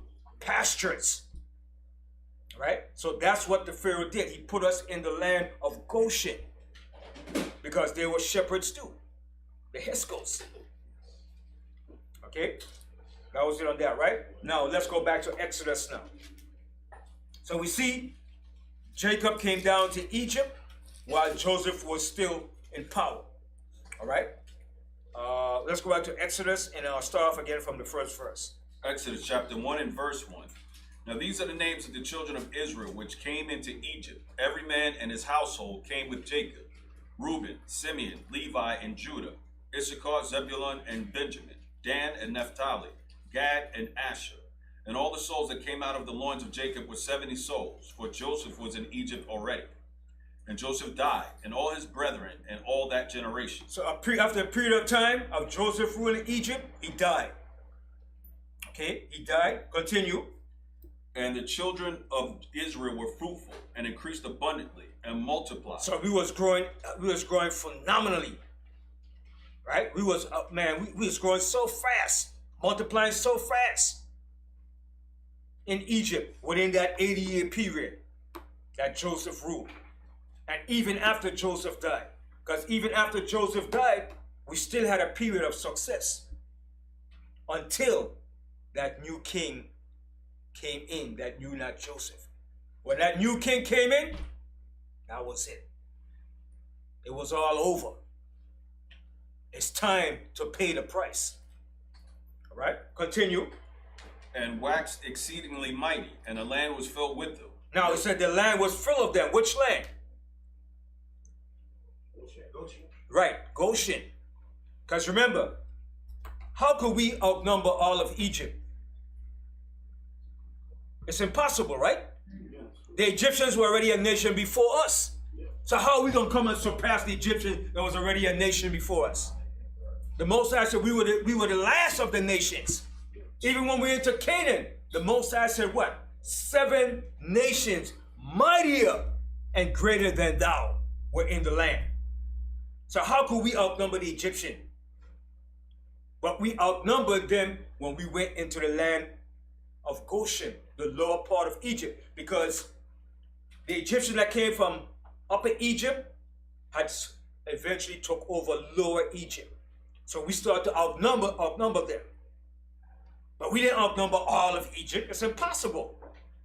It's impossible, totally impossible for 70 of us to outnumber a nation that was already ruling hundreds of years before us, probably thousands. It's impossible. Think what I'm saying. So when the scripture said we started to outnumber them, we started to outnumber them in the lower parts of Egypt, the area that we were situated in. We didn't outnumber all of Egypt. It's impossible. Everybody get what I'm saying? All right? Because remember, when Jacob was in the land of Canaan, Egypt was a power already ruling. When Abraham went down to Egypt, were the Egyptians ruling? Yes. When Isaac went down to Egypt, the Egyptians was ruling. And when Abraham went down to Egypt, were we born yet? No, we weren't born yet. So how could we outnumber the Egyptians? So you see, when you read the scriptures, it has to link up, history has to be linked up with the Bible. And you have to fill in the points that the Bible doesn't show you. Because the Bible doesn't give you every detail, historical records and facts. It only highlights certain points. Then you have to go and do the research to get the different parts of the history that fits right in. Are there other books that fits in with this? Yes. There are other books that give the history too. Understand? We didn't just have these these 70 books. We had many books, many records. Okay, so continue reading on. Verse 8. Now there arose up a new king over Egypt. See? Now there arose a new king now. Ammuz expelled the H.O.D.C. He died. Now here comes his son, Amenhotep I. This is your new king that knew not Joseph. Okay, continue. Which knew not Joseph. And he said unto his people. What does it mean when he said he knew not Joseph? He heard of him, but he didn't spend any time with him to know him. Kind of. You're on the right track. Kind of. He didn't care for Joseph. He didn't care for what Joseph did for us in Egypt, or what Joseph did in Egypt. Because remember, when this dynasty came into Egypt, what was they going to do? Take back over all of Egypt and rid everything of foreign rulers. So they didn't want to hear no crap. No H.O.D.C ruling. You Hebrews here doing good. We don't want to hear that. We taking back our rulership. I would do the same too. If I was being oppressed and suppressed by a foreign country, and I came back and take power, I would do the same thing too. I don't know you. I don't give a damn about you. You niggas going down. Anybody would do the same thing too. Because remember, they were being overran by the Hyksos. And the Egyptians hated the Hyksos, man. It's of all history that Egypt highlighted, this one of the Hyksos was never highlighted. They said that was the most embarrassing, the most humiliating point of history of Egypt, when the Hyksos ruled Egypt. So you think they're gonna come and say, hi, Hyksos, we love you? No. So that's why he said, I knew not Joseph. I don't give a damn how good he was. I ain't trying to hear him. I'm the new man in town. I'm the new boss. That's what it meant by that. He knew not Joseph. Ain't trying to hear what Joseph did for us. Read that verse again. Verse 8. Now arose up a new king over Egypt, which knew not Joseph. And he said unto his people, behold, the people of the children of Israel are more and mightier than we. See what he says? The children of Israel are more and mightier than we. We became mightier than them. Because that was a family dynasty that took over Egypt. So we began to outnumber that particular group of Egyptians that took over that 18th dynasty. And that dynasty was known as the Theban dynasty. It came from Thebes, which is upper Egypt. All right? That's what it means, we became mightier than them. Not all over all Egypt. We became mightier than that dynasty that ruled that particular dynasty of Egypt. Continue. Verse 10. Come on. Let us deal with them wisely. So he said, let us deal with them wisely. Let's devise crafty devices to deal with them. Because remember, when they took over Egypt, they still had rivals. Who was their rivals? Who said it? The Nubians.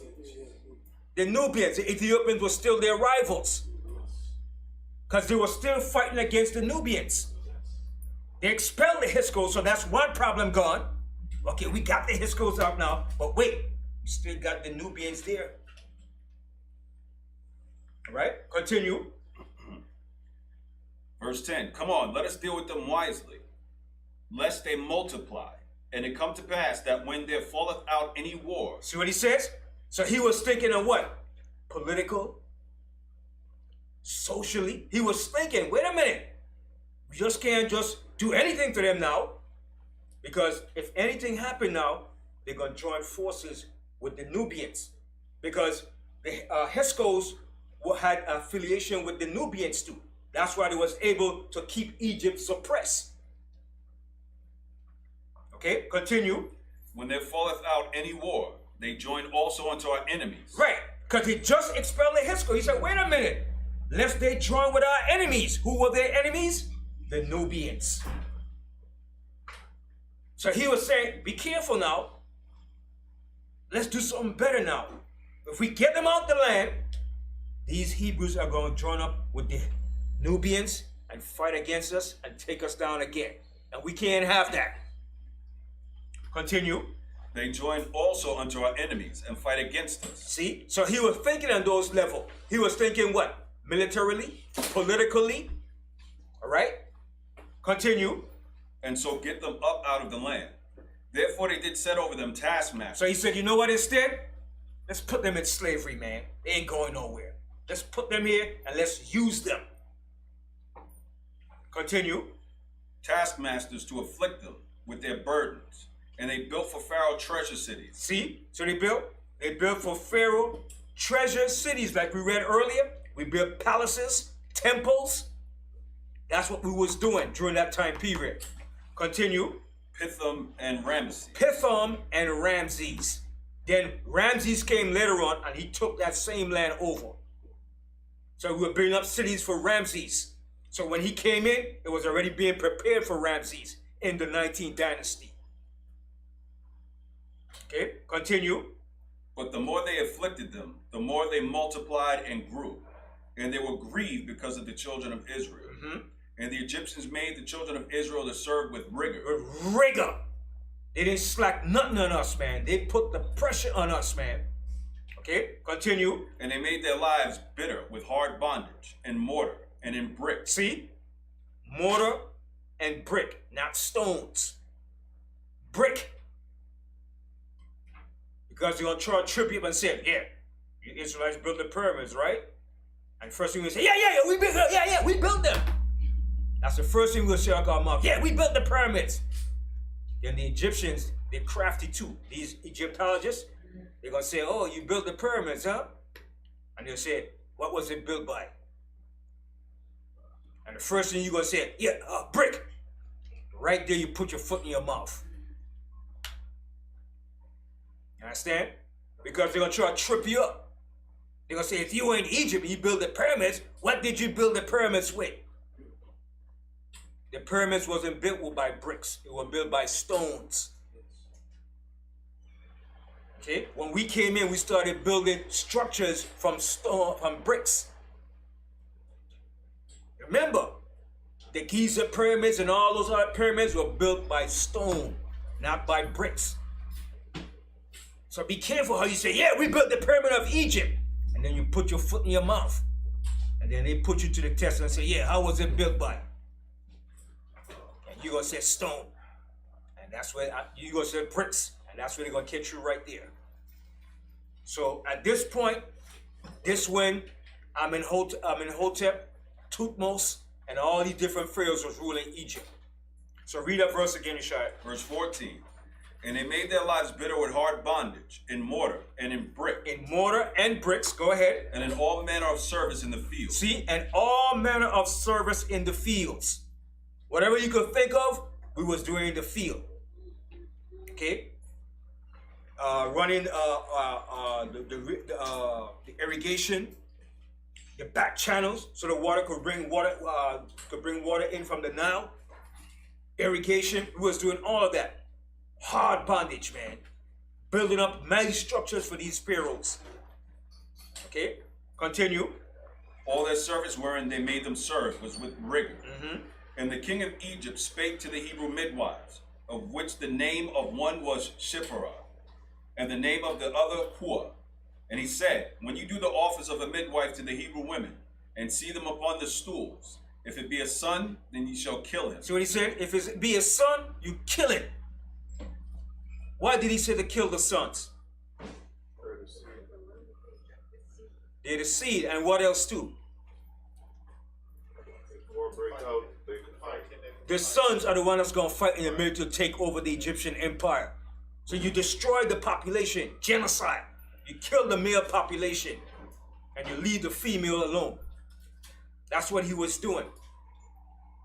He did the same thing here in America too in slavery. The same thing. Continue. Then you shall kill him. But if it be a daughter, then she shall live. But the midwives feared Yahweh, and did not as the king of Egypt commanded them, but saved the men children alive. And the king of Egypt called for the midwives and said unto them, why have ye done this thing, and saved the men children alive? And the midwives said unto Pharaoh, because the Hebrew women are not as the Egyptian women, for they are lively, and they are delivered ere the midwives come in unto them. Therefore Yahweh dealt well with the midwives, and the people multiplied and waxed very mighty. And we waxed and multiplied exceedingly. Continue. And it came to pass, because the midwives feared Yahweh, that he made them houses. And Pharaoh charged all his people, saying, every son that is born ye shall cast into the river. See? Now, why would you cast him into the river? Why would you cast his sons into the river? The warriors. Is it so they could just drown in the river? When they drown in the river, who's going to eat them? Crocodiles. Crocodiles. The crocodiles is going to eat them. Right? And the Egyptian had a god called Sobek, the crocodile god. That's why the Most High made mockery of them for that. Right? The Most High made mockery of their god called Sobek, the Egyptian crocodile god. Because that's what they was doing. Casting us into the Nile River so we could be eaten up by the crocodiles. Okay, continue. Every son that is born you shall cast into the river, and every daughter you shall save alive. Right, and this was Amenhotep the first. Then right after that came Thutmose the first, when Moses was born. Okay, and that's where Moses came from. Continue reading on the second chapter. Chapter 2 and verse 1. And there went a man of the house of Levi, and took to wife a daughter of Levi. And the woman conceived, and bare a son.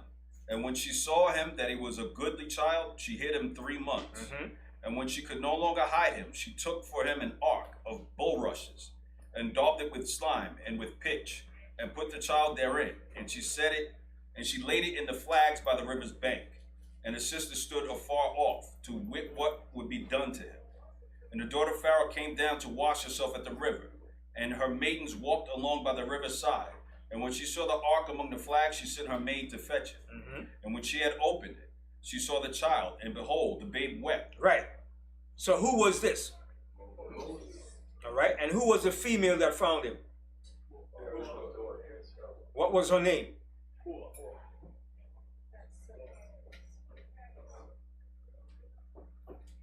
I'll spell it for you. Write it down. All right. This female, her name was H.O.D.C. Right? That was Pharaoh's daughter. Okay, let me spell her name for you. I don't want to watch her name. Okay, her name is spelled H-A-T-S-H-E-P-U-T.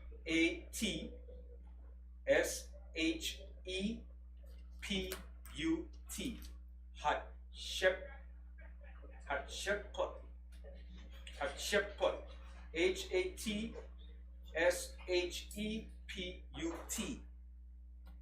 This was Pharaoh's daughter that found Moses. And when she found him, she named him after her father, Thutmose the first. And Thutmose is spelled T-H-U-T-M-O-S-E.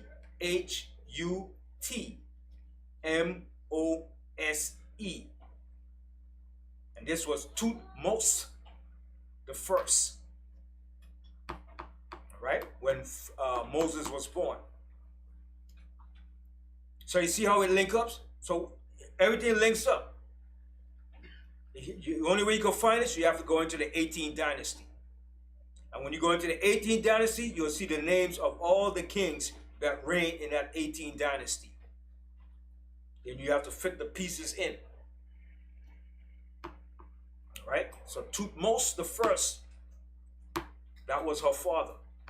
All right? Continue reading on. The babe wept, and she had compassion on him, and said, "This is one of the Hebrews' children." See, she said, this is one of the Hebrews' children. How did she know that?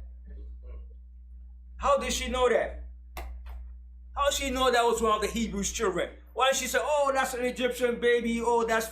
When she said, that was, oh, my father's children. Because the father was telling them to throw the children into the Nile. That too, and what else? The blanket that he was wrapped in.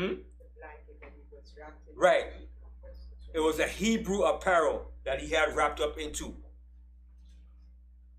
Every culture knew the different cultures. It's only now we might don't know, what is it? But back then, cultures knew one another from what? Their dress code and from their names. The Egyptians knew us. They knew that we were not their people.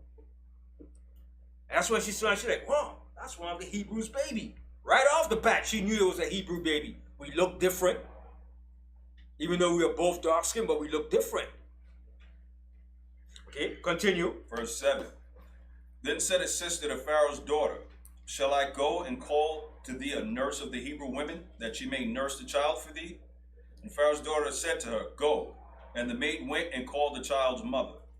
And Pharaoh's daughter said unto her, "Take this child away and nurse it for me, and I will give thee thy wages." And the woman took the child and nursed it. And the child grew, and she brought him unto Pharaoh's daughter, and he became her son. See, and he became her son, her stepson. She classified Moses as her son. So if she classified Moses as son, more than likely she's going to name it after her father, because he was a great pharaoh. And most of the times, most pharaohs named their sons after them. Whether they're the first, the second, the third, the fourth. Let me give you an example. How many Ramses was there? Was there only one Ramsey? There was a slew of Ramses. All right? It was, I think, at least 10 or 12 Ramses, or probably more. Yes. I have a question. So they named after them, they got a name after them, like their full name, the first name, the last name. Right. They gave them their birth name and their throne name. Okay. So the name that they was born with, from the time they came to the mother's womb to the time they ascend the throne as a king of Egypt. What if they don't have the same last name as they fall in the same first name, they still named after? They still keep that title from that dynasty of the family line. Okay, you still got the Jew. Yeah. All right. So for every pharaoh had a throne name and a birth name. So a lot of times when you try to look it up, you say, well, I don't sure that you have to look up under his throne name when he became a pharaoh, ruling in the throne. Then you have to look up his birth name. Okay, continue. And she called his name Moses. What verse you in? The end of 10. And the 10, right? Go ahead. And she called his name Moses. And she said, because I drew him out of the water. Because I drew him out of the water. All right, continue. Moses kills an Egyptian, just so you know.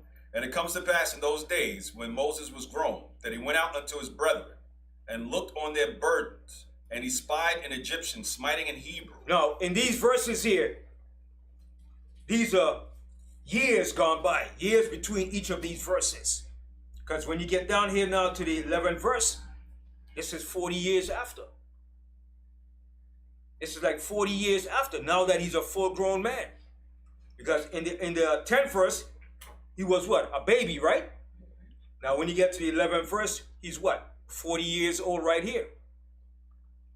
All right, so it's period of history and time between each verses. Continue. And it came to pass in those days, when Moses was grown, that he went out unto his brethren, and looked on their burdens, and he spied an Egyptian smiting in Hebrew, one of his brethren. See? So he knew. Moses knew he was a Hebrew. It wasn't a big secret. He knew because he saw the Egyptians smiting his Hebrew brother, and he didn't like that. Continue. And he looked this way and that way. And when he saw that there was no man, he slew the Egyptian. He slew that Egyptian. He probably choke him out or probably stab him or something. All right? Because you know Moses was a warrior too. Moses wasn't a pushover, man. Moses was a general in the Egyptian army. Continue. He slew the Egyptian and hid him in the sand. And when he went out the second day, behold, 2 men of the Hebrews strove together. And he said to them that did the wrong, wherefore smitest thou thy fellow? And he said, who made thee a prince and a judge over us? Typical Israelite. Yo, who you are, man? Who you think you are, man? Who judge over us, man? And it's always the one that's wrong doing the most talking. Continue. Intendest thou to kill me as thou killed the Egyptian? See what he said? He said, what? You gonna kill me like you killed that Egyptian too, Negro? That's our people for you. Yeah, you gonna kill me now, huh? Yeah, what you gonna do? You gonna kill me now because of that?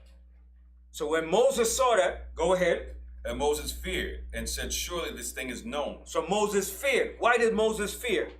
Why did he fear? Retaliation. Right, the retaliation, because he was still an officer or a general in the Egyptian army. That's considered what? Treason. That's worthy of death. So Moses said, wow,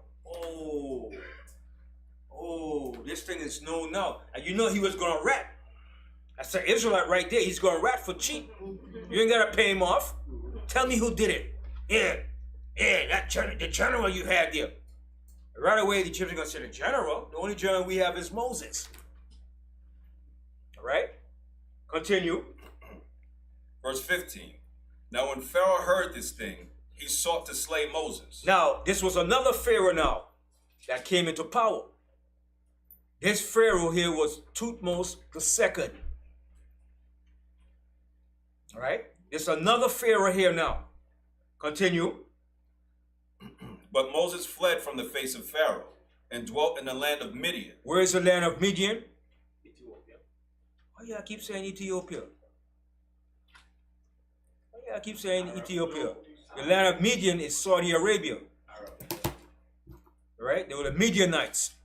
Abraham's son through Keturah. but they're still family to Ishmael because they all dwelt in that same area. Right? Remember, the land of Midian is a large land. It's bigger than Egypt. Way bigger than Egypt, man. Saudi Arabia, it's a big country, man. Massive. So all the families of Keturah, of Ishmael, they all live in that land, in the land of Midian. Now today, Saudi Arabia is comprised of what? Qatar, Kuwait, Yemen, United Arab Emirates. All that is Saudi Arabia in one big shebang. That's where all the families of Keturah, which are the Midianites, and the sons of Ishmael, they live in that area. And remember, Ishmael had, how many princes Ishmael had? How much? 12, just like Israel. He had 12 princes. Okay, continue. Now when Pharaoh heard this thing, he sought to slay Moses. So when Moses heard this, he said, I gotta kill Moses now. I gotta kill this dude, man. Because the whole vibration is gonna spread through the Egyptian influence. And that's gonna cause what? Division. He goes, so how are you gonna allow your general to kill an Egyptian and he's still ruling? He said, I have to kill Moses now. Okay, continue. But Moses fled from the face of Pharaoh and dwelt in the land of Midian, and he sat down by a well. So he fled from the king, from the Pharaoh, and dwelt in the land of Midian. So he went over into Saudi Arabia. Now, how far is Saudi Arabia from Egypt? 4 hours. Just across the border. You go across the desert, you're in Saudi Arabia. Yeah, just like Jersey, and you go over the border. Right across the water. Egypt is to Saudi Arabia. All right? Continue. Verse 16. Now the priest of Midian had 7 daughters, and they came and drew water, and filled the troughs to water their father's flock. And the shepherds came and drove them away. But Moses stood up and helped them, and watered their flock. And when they came to Reuel, their father, he said, How is it that ye are come so soon today? Right? So now check this out now. So their father asked him, how is it you back so soon? Because the father, he's a shepherd too. He knows that when you're taking care of sheep, goats, it's not a easy 1, 2, 3 thing. You might be in the fields all day. But he said, man, y'all back so quick already. So now look what they told their father. Read on. Verse 19. And they said, An Egyptian delivered us out of the hand of the shepherd. Now, why would they say he's an Egyptian? Because they were a different culture too. And how do they know that? Because the way he was dressed. His apparel. Every culture had certain dress code and certain looks. Continue. And also drew water enough for us, and watered the flock. And he said unto his daughters, And where is he? Why is it that ye have left the man? Call him that he may eat bread. So they saw Moses as an Egyptian, but was he really Egyptian? No. It's just like you go to a different country. Let's say you go to Pakistan, and you live in Pakistan for 40 years. What kind of dress code you gonna adapt? The Pakistani dress code. You go anywhere. Even after a while, you might start speaking the language. You might start speaking Pakistani fluently. So I might say, wait, where you from? You might say, he's a Pakistani. We say, no, I'm not Pakistan. I live in Pakistan. Or I live in certain part of the earth. Just like you go to Africa. Let's say you go to Ghana. And you stayed in Ghana for 20 years. Are you going to be wearing the same clothes you wearing here? You're going to wear Ghanaian apparel. And you might be speaking what? The Ghanaian language. You understand? So that's the same with Moses. Being that he grew up and was born in Egypt, he was wearing the Egyptian apparel. And they said, yeah, an Egyptian. They said he's an Egyptian. Continue. Call him that he may eat bread. Verse 21. And Moses was content to dwell with the man. And he gave Moses Zipporah, his daughter, and she bare him a son. And he called his name Gershom, for he said, I have been a stranger in a strange land. Verse 23. And it came to pass in a process of time that the king of Egypt died. Right. So Tutmos II died. All right? So this is another succession of pharaohs, of kings that ruled Egypt. It wasn't all one pharaoh. These were different pharaohs that came into power.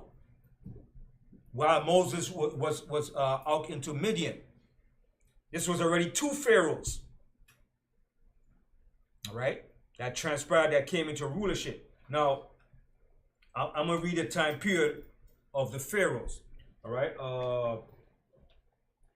Shall I read this for me? Starting from Ammuz down to Thutmose III. Ammuz, 1550 to 1525. So he ruled for 25 years. He was the first ruler or pharaoh of the 18th dynasty. All right, go ahead. Amenhotep the first. Amenhotep the first. He was the one that knew not Joseph. Continue.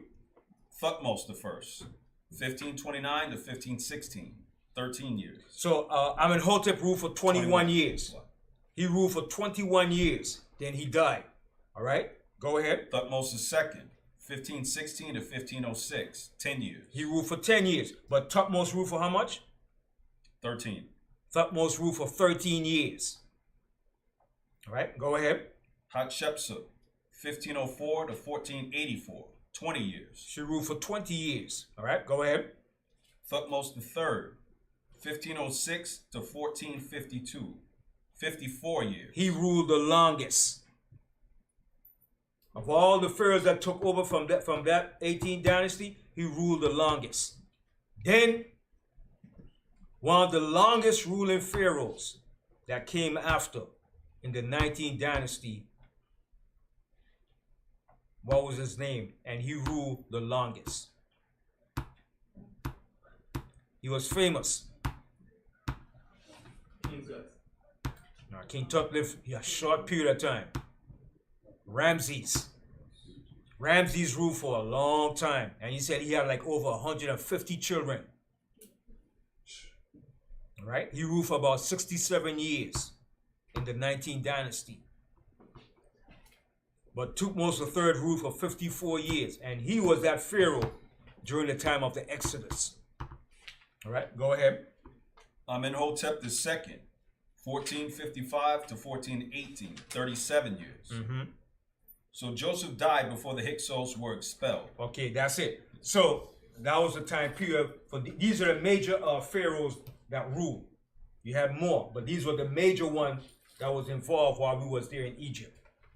All right.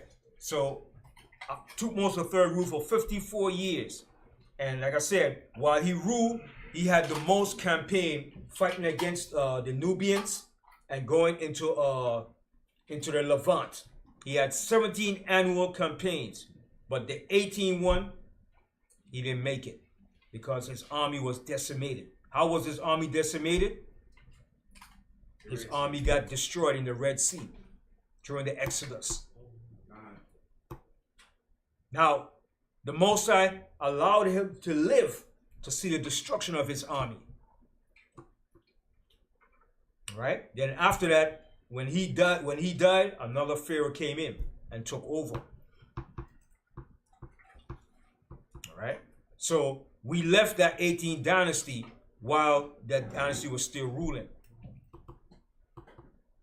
All right? We didn't complete the full term of that 18th dynasty in Egypt, because we only spent 215 years in that dynasty. I remember how long that dynasty ruled for? Yes. It was a sojourner out of Egypt.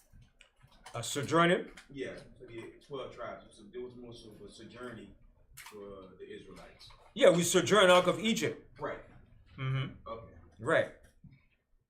But he was the pharaoh that was during the Exodus.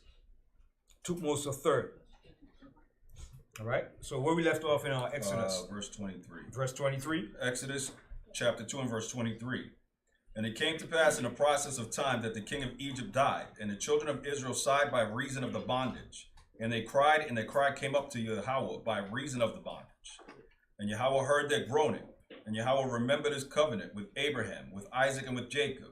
And Yahweh looked upon the children of Israel, and Yahweh had respect unto them. So this was Thutmose III. All All right. So while Moses was in Midian, Thutmose the third was ruling. And when Moses came back into Egypt, he was still ruling. Because remember, he ruled for what? 54 years. And how long did Moses stay in Midian?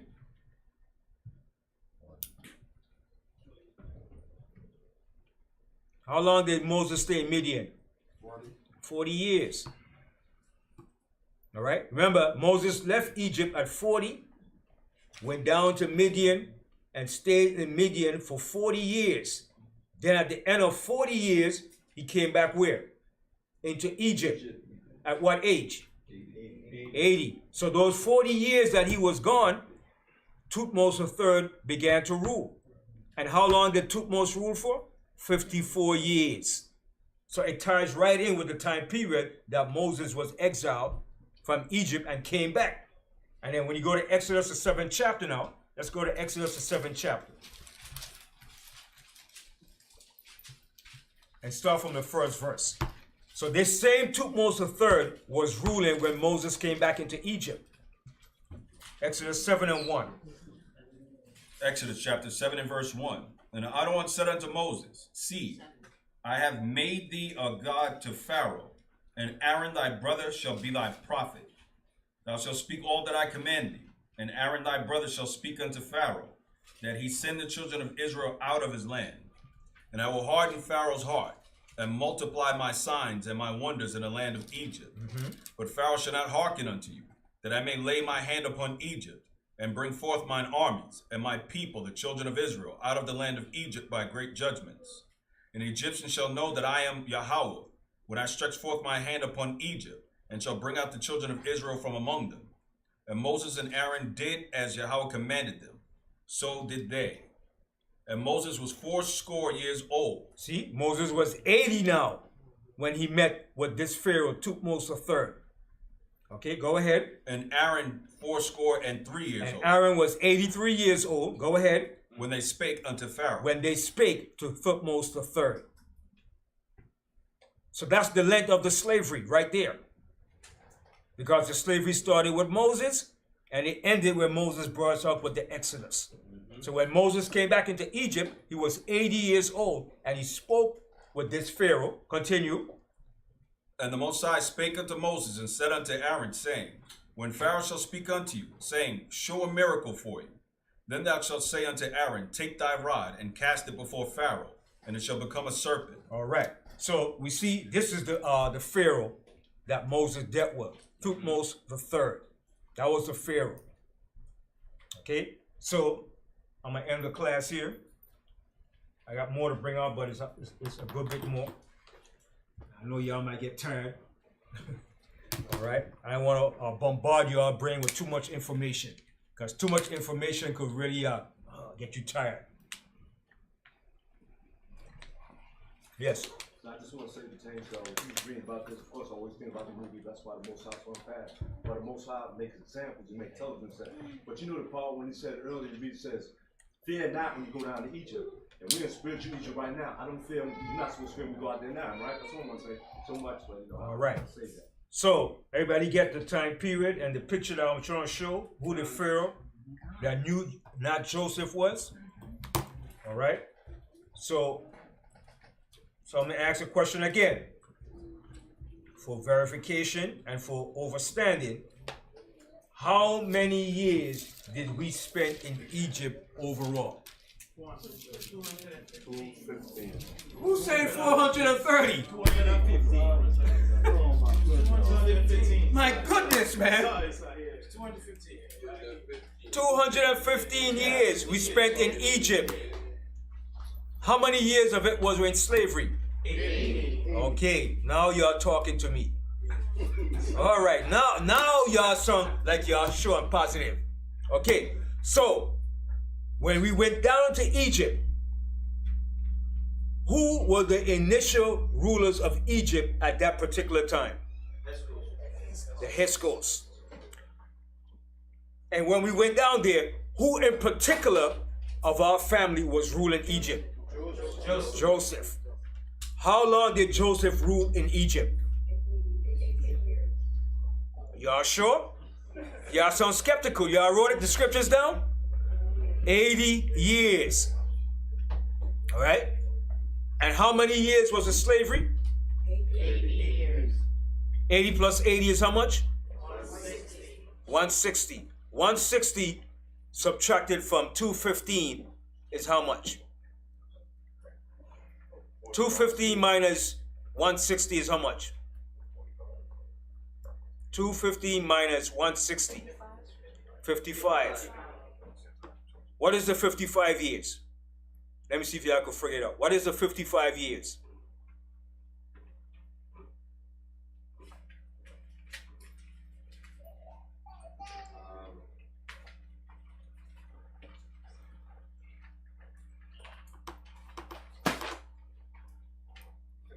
Years is we was ruling. You know, we wasn't in bondage at that time. But then 55 years.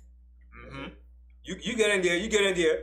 The 55-year period is the gap from Joseph to Moses.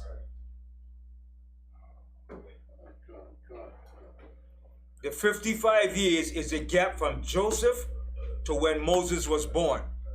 That's the 55-year period or gap. Because remember, Joseph ruled for 80 years. Then it says Joseph died. Then it said he came a king that knew not Joseph. Then Moses was born. And remember, do the math.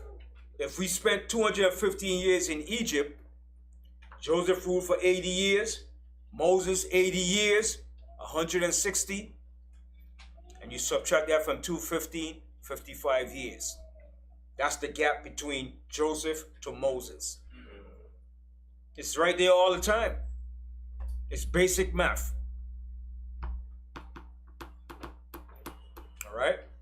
So now, what is the 430 years? It's the total amount from Abraham to The end of the sojourn. from Abraham to Joseph. Beautiful. Say it again. Say it again one more time. That's from Abraham to Joseph going down into Egypt. I mean to Jacob going down into Egypt with his family. You said it right the first time. From Abraham to the Exodus with Moses is the 430 years. That gives you the Exodus. All right? Because the count began with Abraham when the Most High made the covenant and the promise with Abraham in the land of Canaan to the Exodus with Moses and the children of Israel is 430 years. That's the count. That's the full count. That's your understanding of the 430 years. Right? The count began with Abraham in the land of Canaan. When he went into Canaan, from that time, then he had Isaac and he had Jacob. So from Abraham to Jacob was 215 years. And from Jacob leaving Canaan to going to Egypt until the Exodus is the other 215 years, which gives you the total of the 430 years. Not 430 years we spent in Egypt as slave. That's incorrect. There's no records, there's no history showing you our people were enslaved in Egypt for 430 years. No records you can find in Egypt showing that. Okay? And even though the Egyptians were biased, they'd at least put some kind of records concerning that. But there's no records to prove in the Egyptian annals of history that we spent 430 years as slaves in Egypt. Because even the Egyptians knew how long the Hyksos ruled Egypt for until they expelled them. And like I said, when you read Josephus, even Josephus tells you we spent 215 years in Egypt. All the other records, the Samaritan, the Septuagint, the Pentateuch, it tells you we spent 215 years in Egypt. How did they do their power transfer? Did they vote, or how did this work? The Egyptian versus the Hyksos. How did they like, you know, today we vote. Mm-hmm. What was the process for them to make that transfer? To transfer the Egyptians, expand The power. the power. Yeah, the power. It's usually by taking over. Oh, so it was like a war. Yeah, a take over. Whoever is more dominant take over. You understand? They ain't going no voting process. You understand? But when the Hyksos came in, they worked their way up and eventually took it over because they saw the weakness of Egypt at that time. Egypt was fragile. It was divided. There was warring. So the Hyksos said, you know what? We could take this baby, man. We could take this thing. And that's what they did. And that shook up the Egyptians to see that foreign rulers came in and took over their empire. And that's what the Egyptians said. Never will that happen again. The foreign invaders come in and take over our land. So that's why the king said, let us deal wisely with them. Because he said, nah, never again. That's not going to happen. Because remember, that was one of the most embarrassing and most humiliating period in Egyptian history when the Hyksos ruled Egypt. They didn't like that thing, man. You understand? Every Egyptian dynasty was given a dynasty right after. But when the Hyksos ruled, the Egyptians said, nah, we're not part of that dynasty. They skipped that dynasty and said, we're the 17th dynasty of Egypt. They didn't take on that dynasty. They skipped that and said, we're the 17th dynasty of Egypt. Because the Hyksos ruled that 15th and 16th dynasty. And usually when you come in, you take over the next dynasty. But they said, nah, we don't have nothing to do with that dynasty. We're the 17th dynasty, and when we kick you out, we're going to become the 18th dynasty of Egypt. All right? And all the Egyptians hated that history when the Hyksos ruled. They didn't like that, man. That was embarrassing. Because the Egyptian became subject to foreign rulers. All right? So with that, I hope everybody have a better understanding. And I say, shalom. Shalom.